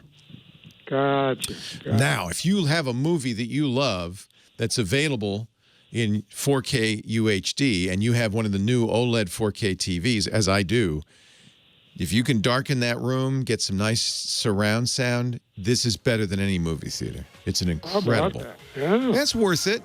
Interesting. That's worth it. I'm watching a lot more TV these days. It's more important to me than it used to be. I want to, right? Gotcha. Oh, absolutely. Hey, I appreciate the call. Always want to help anybody get their TV viewing optimized, shall we say. Well, hey, how are you today? Leo Laporte here, the tech guy. Oh, it's time to talk computers, the internet, home theater, digital photography. We got your smartphones. We got your smartwatches. We got all that jazz. 8888, ask Leo the phone number if you want to talk high tech, talk TVs, talk photography. 888-827-5536. That's the number. We also have a website where you can find all the answers to the shows, past and present. It's at techguylabs.com. All 1,710 shows are there. Audio, video, answers, text. It's all there. techguylabs.com. It's free, no charge, no sign up. Ann in Fullerton, California. Hi, Ann. Leo Laporte, the tech guy. Hi, Leo. Hey. I really enjoy your show. Thank you. I am not very savvy, so... That's good. I don't want savvy people to call me. Then I'd have to work for a living. Yeah, no, I learn a lot from you, even though it's sometimes it leaves more questions than answers. I'm sure it does. That's called technology. Yeah. But anyway, Leo, I have an older Mac, And as a matter of fact, the operating system is, I'm still on Yosemite. Okay. So that's not that old. That's not too bad. Well, they say I'm like 4 operating systems behind, and they cannot update it anymore because I think there's Sierra, High Sierra, now they're on Catalina, and anyway. I think you're only 3 behind. I think you missed Mojave and Catalina, so you're not too bad. Yeah, well, they're telling me they just can't update it. Yeah, and that's not unusual. That's not unusual. The system is just it's so aggravating. Sometimes I have to wait and wait and wait till the computer catches up. See, that's not normal. So that means there probably is a hard drive issue on that thing. Well, anyway, I wanted to get a new computer because this thing is like 8, 9 years old. Is it really? Oh, okay. Yeah, it's time. So anyway, of course the time, the time frame I wanted to go in. Well, guess what happened? COVID hit, and all the stores are closed. Well, that's good. The longer you can wait, the better. Well, no, because Apple always comes out with new stuff, right? So that leads into my question. Yes. I read an article in the Forbes magazine, and they're talking about Apple just killed the MacBook as we know it. Don't buy a Mac is good advice. And basically what they're saying is that since Apple is now going to their own hardware, their ARM system, yeah, called. Yep. They're basically saying anybody that has an old Intel, Apple is going to ignore it because it would be like a legacy. Not true. I read that article too. Oh, okay. So Forbes gives a voice to a variety of columnists with a variety of opinions. Not always accurate, but it's an opinion. If you want my opinion on it, I did a little podcast. I do a podcast called Ask the Tech Guy. It's just a short little thing exactly on this topic. Okay. So it's at our website, my podcast site, which is twit.tv/ATG for Ask the Tech Guy. And I think it was 1 or 2 weeks back. But I'll give you the short version of this. Oh, okay. So big announcement from Apple, huge announcement that they were going to stop eventually, over the next 2 years, transition away from the Intel-based Macintosh like yours to Apple Silicon-based Macintoshes. They're going to do all of their own chips. They already do that for the iPad and the iPhone. And by the way, do very well. They've been doing their own chips for 10 years for the mobile. So I think it's time to start doing it for laptops and desktop computers. They have a lot of expertise. Yeah. They did say we have some more Intel Macs coming. I believe there will be an iMac coming out this year. It's my expectation. They're due for an update, and it will probably be an Intel iMac. But starting late this year, maybe in the next couple of months, we expect that they will start shipping their first computers based on Apple Silicon. The first ones will be portable. They'll be laptops. Next year, there will for sure be an Apple Silicon iMac. And if your machine were working fine and you were humming along, I would say it might be worth waiting. But understand, for the new system. But understand that if you buy an Intel-based iMac today, they're very good. I'm sitting in front of one right now. They're really, really good. Apple's already said we are going to support that for years to come. It'll probably be just as well supported as your last Mac was, right? You've now reached the end of the line on that one.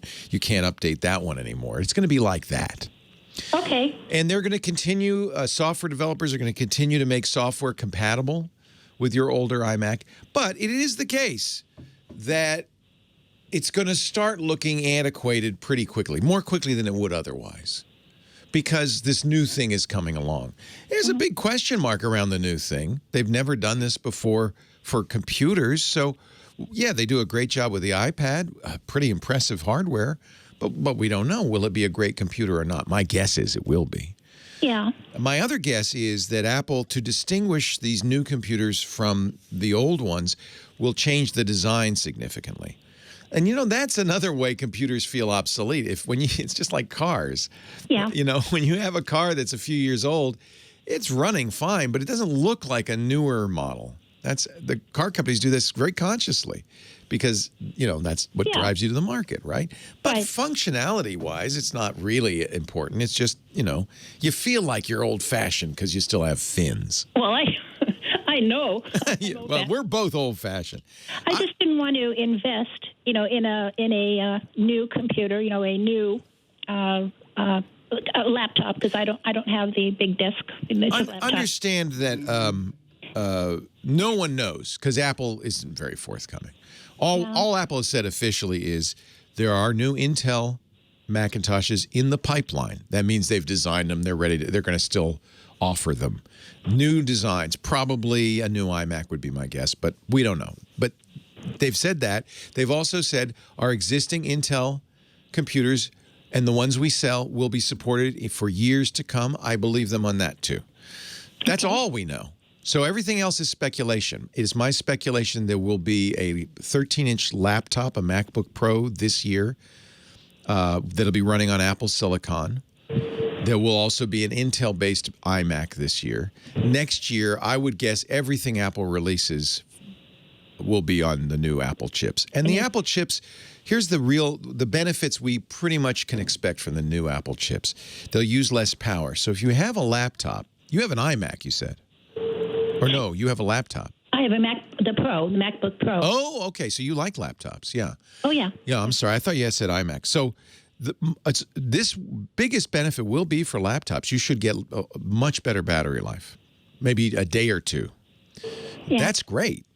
If you have how big is your MacBook Pro? A 15-inch? No, just a little 13. 13.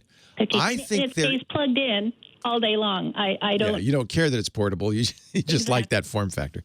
Yeah. So I think they're going to replace that one this year with one based on Apple Silicon. Now it's going to be the very first one, right? Yeah. A lot of times that's a bad idea. Right. I've worked the bugs out yet. Yeah. I'm going to buy it.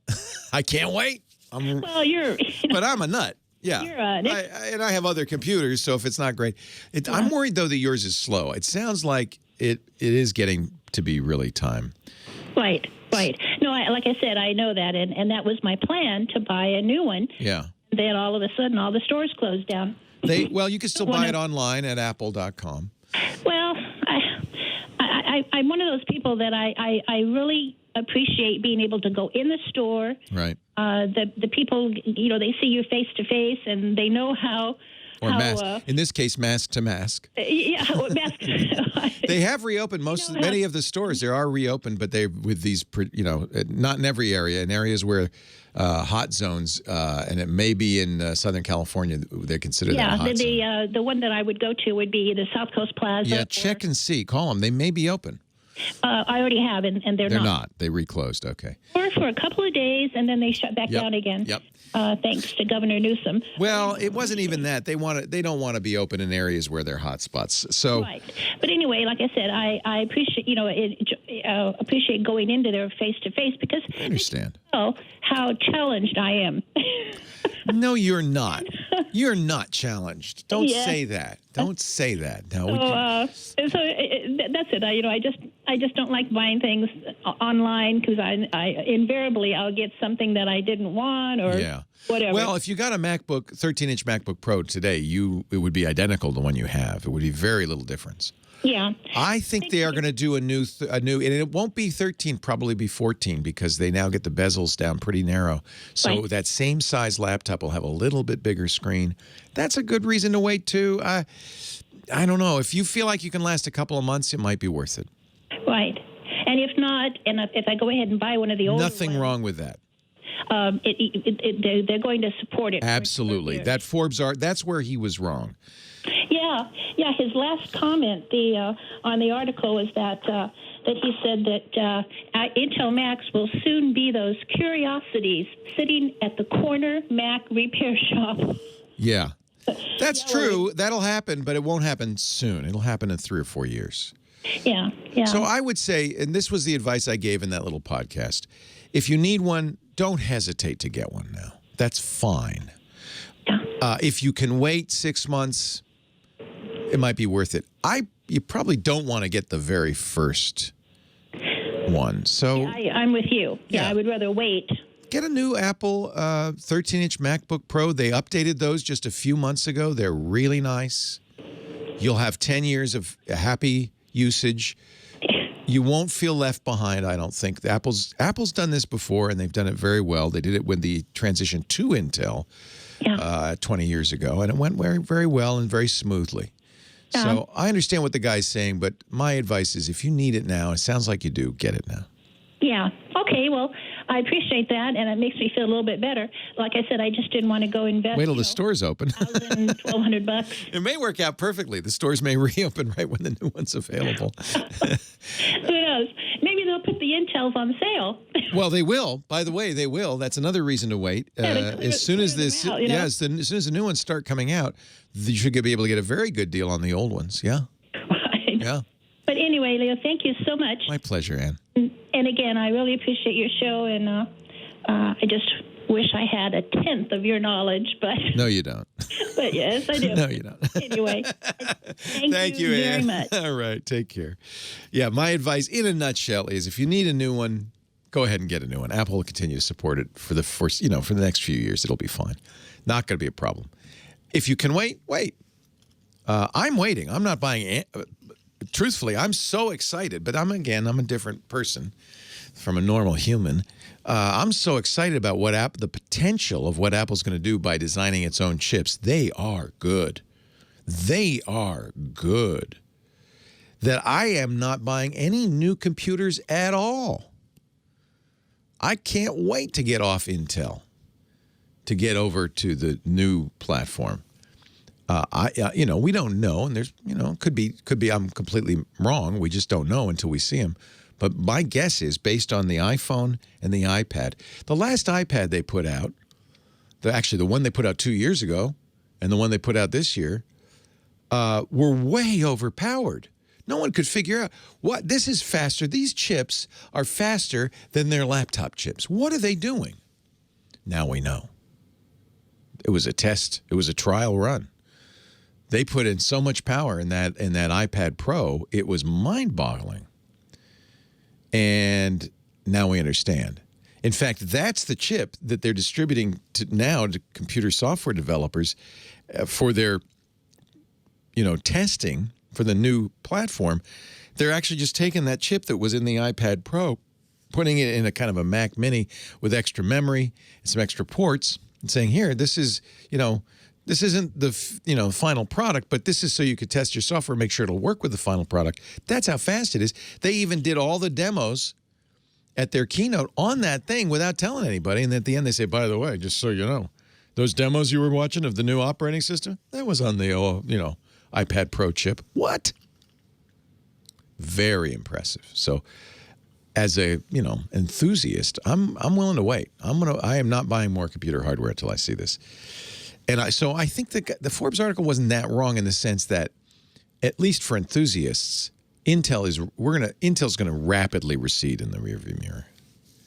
Gamers, different story, and a lot of people who are AMD enthusiasts or Intel enthusiasts are yelling at me right now. I can almost hear you through the radio.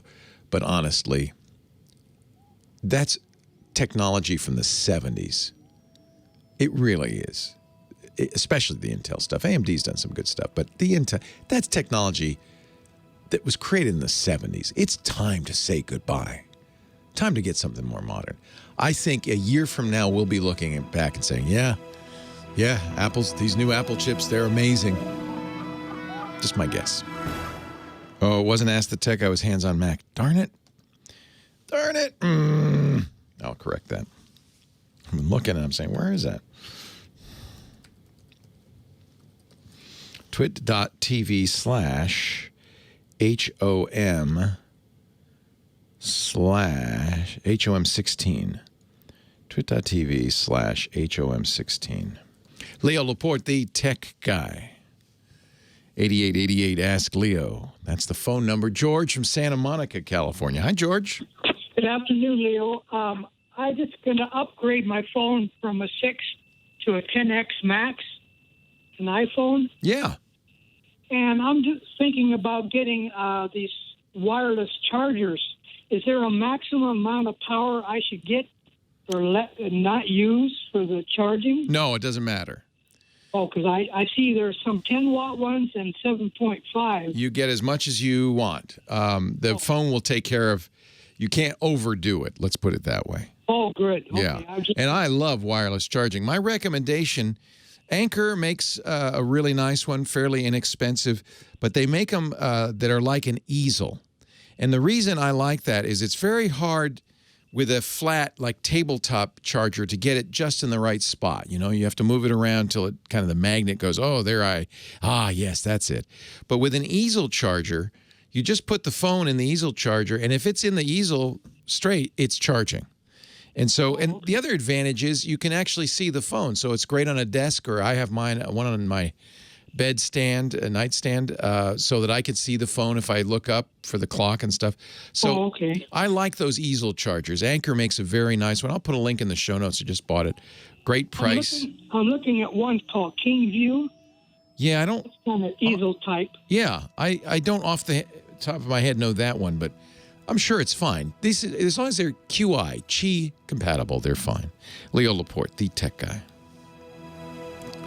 The Power Wave. Is that it? No, actually, that wasn't it, but that looks good, too. I like Anker, Anker. I'll tell you the one that I bought, because I just got 4 of them, because I like them so much.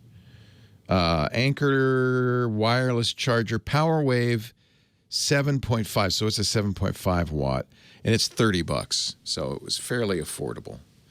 This one is good. This is from a company called Tilt, T-Y-L-T. But I'm not as. I think these were a little overpriced, and this is a 5 watt. So, but I really like the Anker Power Wave. Here, I'll put a link in the show notes. Leo Laporte, the tech guy. 8888. Ask Leo the phone number. On we go with the show to Gloria, my old friend in North Hollywood. I mean, longtime friend. Hi, Gloria. Hi, Leo. Good to see you. How are you? Okay. What's up? Ready to listen to another one of my problems? Always, Gloria. I have a Roku stick in my TV. This is a new one that I bought. Yeah. I turned off the TV. I mean, I leave the Roku in there all the time just in case I want to. It goes from DirecTV. It has nothing to do with DirecTV. It goes to the Roku channel and all the other stuff. Yeah. So I turned off the TV, go out to the supermarket shop. I was going for about an hour and a half to 2 hours. I come back, groceries in my hand, and I walk into the kitchen to unload everything, and the TV comes on. What? And it's on the Roku channel, which is not a channel I was watching when I left. No, it's not that. It's something called CEC. What is that? CEC, not the California Energy Commission, not the Council for Exceptional Children. It's the Consumer Electronics Control. It's a feature that allows the Roku remote, if you tap it, to go on, turn on your TV, turn on your AV receiver if you have one, turn on whatever you need, change the channel, change the HDMI port to the Roku stick, and start showing whatever's there. Yeah, because it was just a Netflix ad. Yeah, it's convenient for you, but it can be weird and spooky and annoying. It's easy to fix. You can either turn it off in the Roku, say, I don't want CEC. People like it as a convenience. So if you've ever, picked up the remote, hit it, and, wow, the TV comes on and it's on that thing that you just hit, that's why. It's called CEC. And it can be annoying. The TV will also have entry. Do you have the stick's plugged right into the TV, so clearly that's all it needs to do is wake up the TV, turn it on, and switch it to that HDMI port. Even if I took the batteries out of the Roku?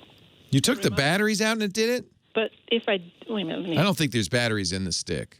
No, but in the remote. No, yeah, it's not. Well, maybe, but it may not be the remote doing it. It could just be the stick. But why would you take the batteries out? Just disable that feature. Oh, okay. Don't take out the batteries. It's not a ghost. It's a convenience. Yeah, I came in looking around my place to see if somebody had snuck in. No. So it was a fluke. If you accidentally threw something on the couch, the Roku remote was there and it hit it, that would do it as well. But it could also just be doing it as a fluke. I often turn off CEC because I agree with you. It's it's convenient, but it's also an inconvenience if I don't want to. I have devices that will take over. I have one Android TV device, the NVIDIA Shield, that if it's on, it says, no, I'm watching the TV, nothing else. And it will keep switching over to it, which is extremely annoying. So you can turn that off. CEC is the official name of it, but depending on the TV, it may be another. They may have another name for it. There's a lot of different names for it, like One Touch Play, things like that. So is it in settings that you do? It would be in settings on the TV or in the Roku. Okay. And if you disable it, it'll stop doing that. Okay. I have one other thing. Sure. Is Microsoft not going to support Windows 10 shortly? No. Oh, of course they are. I got an ad on my computer that said, move up to 365. Windows 10 will not be supported for very long. I know. I'm not sure what that means. It is the case that older updates to Windows 10, like the 1803 update that came out in the spring of 2018, that won't be supported. You have to update to 1809 or 1903 or 1909. The most recent is 2004. But those are all Windows 10. It's a little confusing, I admit. These are feature updates. So after a couple of years, they don't support 1803 anymore. After a couple of years, they say, no, you haven't been updating. You need to update. Okay. That's just an update. Now, Office is changing, too. They're calling it Microsoft 365. So that might be, I don't know what they were saying. Okay. But no, Windows 10 is not going out of support. It'll be here for, well, actually, Microsoft said forever. They said that's the last version of Windows. That's what I thought I heard you say. Yeah. Now, Office 2010 did end. So if you have a really old version of Office, you would want to upgrade that. Microsoft doesn't really honestly want to sell Office in the way they did for years as a boxed thing. They want to sell you a subscription to Microsoft 365. Mm-hmm. And it probably is more economical to do the subscription. I know people I don't need another subscription. But the cost of buying Office versus the cost of subscribing to it is honestly, it's probably cheaper to subscribe to it. Oh, really? Yeah, it's a few bucks a month in most cases. Depends what you're getting. Okay. So it could be that's what the pop-up was, is if you have Office 2010, you bought it at Staples in a box. And actually, I had 7, and somebody thankfully upgraded me to 10 when they offered it. Okay, that's what's going on. That was just recently. It was like this year. Because you got to do it again. You need to upgrade to Office 2019, but I think you can do that for free. You see what the upgrade is. Okay. But really what they want in future is if you just subscribe to it, then it'll just be updated forever. Oh, okay. So I would at least look at what it would cost to get what you want. What do you use? What part of Office do you use? Just Word, actually. That's all I have. Yeah, that's pretty normal. And it's one of the problems I have is that you can't just, get Word. You can't subscribe to Word alone. But you can get Office, the Office Home, the, Office 365 Home, or I guess they call it Microsoft 365 Home now. You can get that. I think it's just $3 or $4 a month. And that will give you more than Word, I'm sorry to say. Mm-hmm. But at least, it's not horribly expensive. Remember, Word, have they sold Word by itself in a while? I don't think so. It's been a while. Seen it, yeah. Yeah. So I would look at the various pricing. You can go to office.com or microsoft.com and look at it. Microsoft 365. They got a lot of ad stuff going on here. Let me see if I can find it. Even though I have Windows, like somebody, like I said, just this year, because I couldn't do it myself, upgraded me from 7 to Windows 10, I still should be doing updates manually, right? Or does it happen automatically? It'll happen automatically. Oh. Yeah, you don't need to go to updates. It should do that automatically. Office Home and Student, you can buy outright for $150. Or for $69.99 a year, subscribe to it. So they've kind of made it so that the cost of 2 years of subscription is equivalent of buying it. But since they keep it updated all the time, the problem is you get Word and Excel, PowerPoint, OneNote, Outlook, Access, all this extra stuff that you don't want. So if you pay $150, is that forever and ever and ever, or is it? Yeah, except just like forever and ever and ever for your 2010, after a while it goes out of, it expires. Oh, I see. Okay. But don't tell Microsoft, but just between you and me, there is a free Office that for most people is all you need. It's called, you can download it for free. It's open source. It's called Libre Office, Libre, Libre, which is free in Spanish, I think. Free Office, LibreOffice.org. I would download their word processor because it's word compatible. It'll be very familiar. If you can live with it, I think then it's free and you're happy. So that's what I use. I don't use Microsoft Office anymore. It's too expensive. I don't need and it's usually more than I need. If you write books, the publisher might want it in Word format, things like that. But for most people, LibreOffice is really a better deal.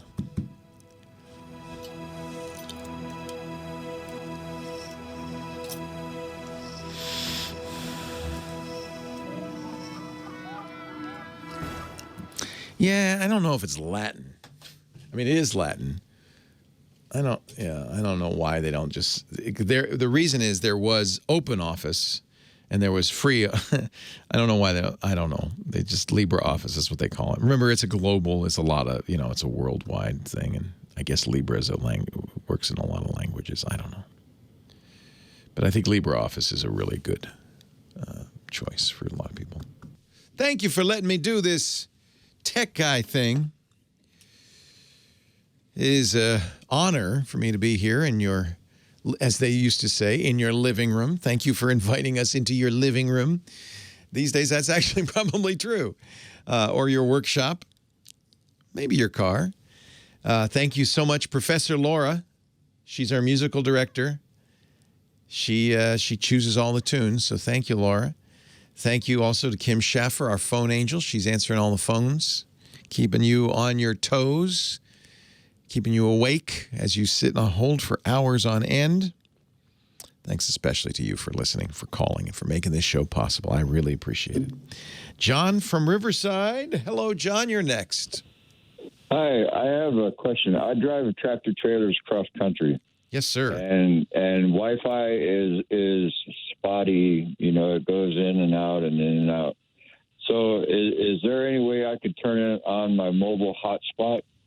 Absolutely. And use that as the Wi-Fi for the phone that the hotspot is on. you see what I'm saying? Yeah. But why would you do that? Because you don't need Wi-Fi because you're getting internet from the cell carrier. Yeah, but there's a lot of dead spots. Yeah, that's not going to fix the dead spots. Yeah, no, the dead spots are in the cell. Things of that nature. Yeah, no. So, yeah, no, that won't solve it.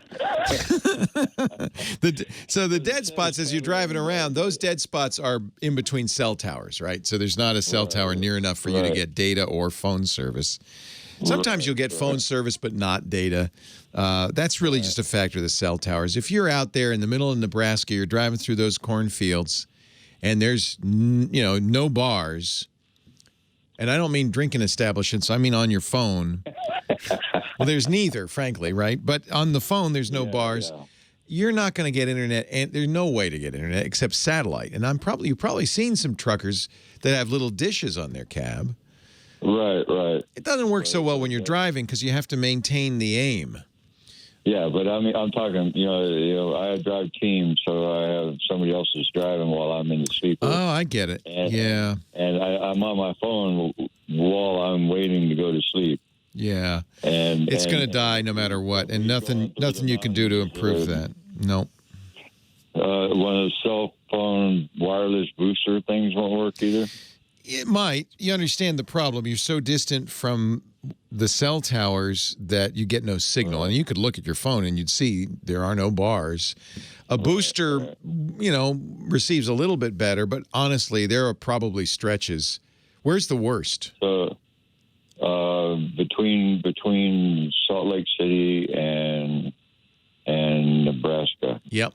It's all that open land, and there. When I had Sprint, you go all the way from Salt Lake City to to Omaha, Nebraska before you would get a signal. Yeah. And now I got T-Mobile, and it's better, but not quite as good as Verizon or AT&T. But I don't want to pay that kind of money for ridiculous taxes and line usage fees. Of course. So they don't share cell towers. So it's whoever's got the most cell towers in those dead zones. I don't know what. There's really no way to fix that. You're just out of luck. Would 5G kind of make it better? No, it would probably be worse. I'm sorry to say. So there's 5G means a lot of different things. It isn't a technical term. It's a marketing term. But the 5G that will give you real high speed is at such a high frequency it doesn't travel well, so they have to build more towers. There is a 600 megahertz 5G that does pretty well. That's the T-Mobile 5G.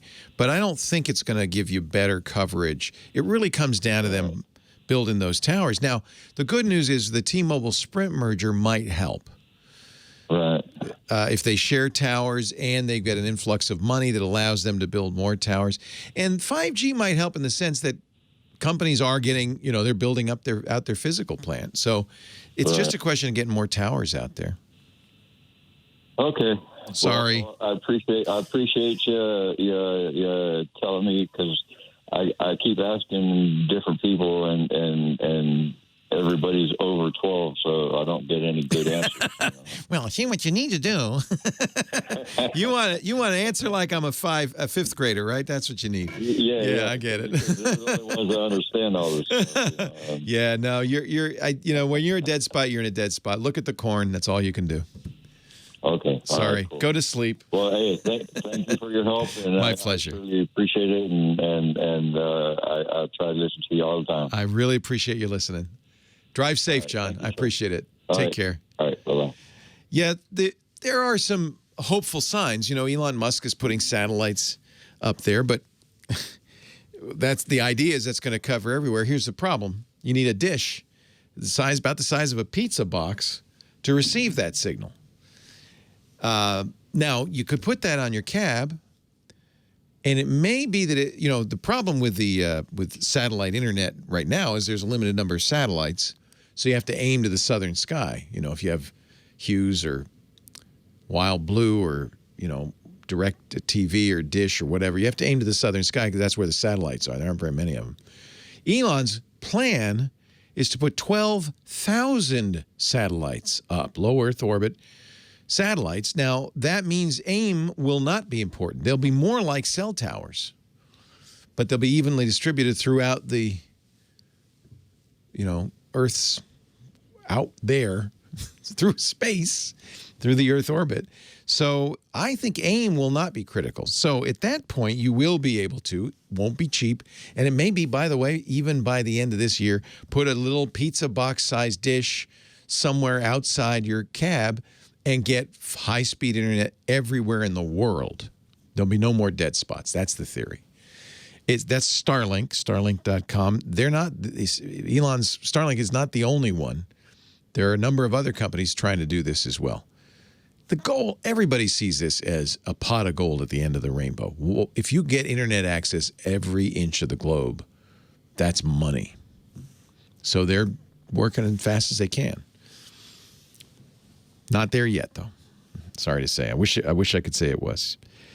Some of us would actually like being somewhere where there is no internet access just for a little while, please. Just for a little while. That's all.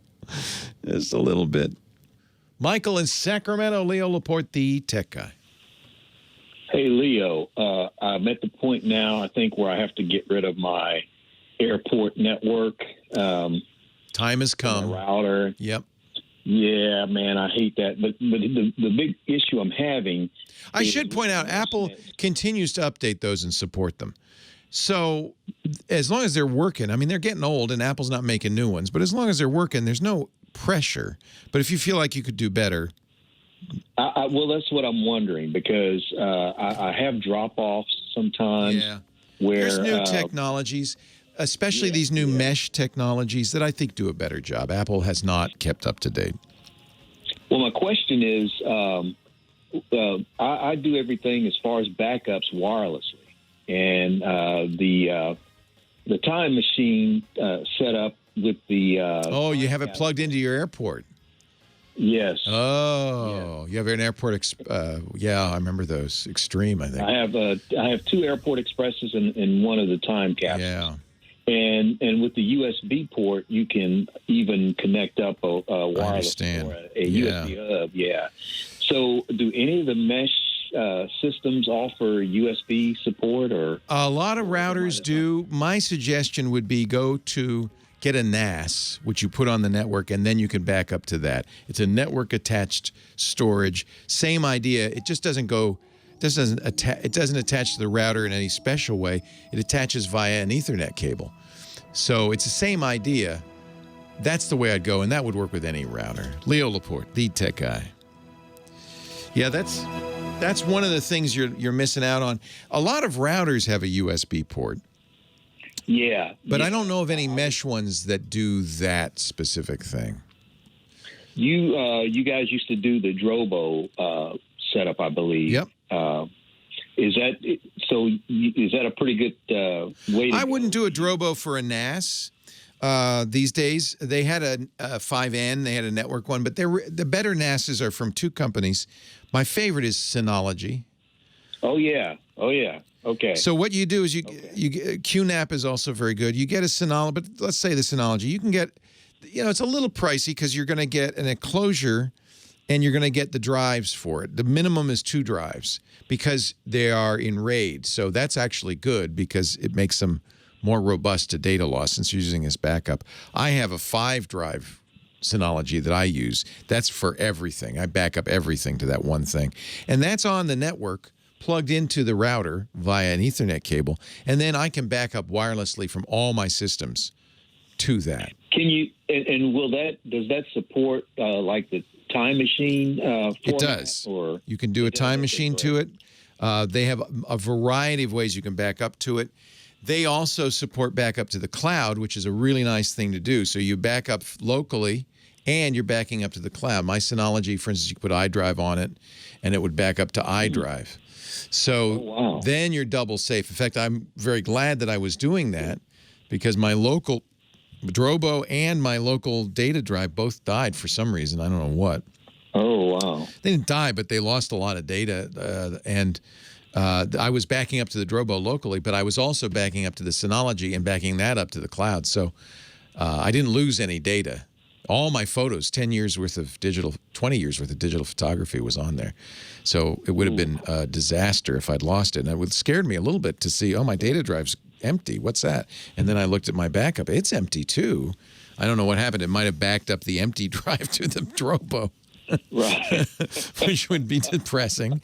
Fortunately, that did not happen to my NAS. So I think a NAS is a more modern way to go. A little bit expensive. But then so are the Euros. Everything now is more expensive than it used to be. So again, you're going Ethernet from the router. The only difference is instead of USB connection to the Airport Extreme, it's actually that had a drive built into it, but. Instead of doing it, all the modern ones are just USB, but instead of doing that, you do an Ethernet. Otherwise, it's exactly the same. The Ethernet's nice because now the Synology is on the network. So you can mount it. It supports Apple protocol as well as SMB, the Windows protocol, so you can mount it as a drive. I don't, but you could. You can, copy things to it. Synology has an amazing range of features. You'll end up finding all sorts of things. And it has its own software, I would imagine? It does. It does, okay. Yeah. Okay. Wow, I appreciate it, man. Thanks. I've been sweating over this. It's depressing, isn't it? Yeah. It really is. The good news is they are patching. They're continuing to keep it up to date. But it's a little bit antiquated at this point. It's having issues. So, all right. Well, I appreciate it. My pleasure. Thank you. Take care. Well, that's it for the Tech Guy Show for today. Thank you so much for being here. And don't forget TWiT, TWiT. It stands for This Week in Tech, and you'll find it at twit.tv, including the podcasts for this show. We talk about Windows on Windows Weekly, Macintosh on MacBreak Weekly, iPads, iPhones, Apple Watches on iOS Today, security on Security Now. I mean, I can go on and on and on. And, of course, the big show every Sunday afternoon, This Week in Tech. You'll find it all at twit.tv. And I'll be back next week with another great Tech Guys show. Thanks for joining me. We'll see you next time.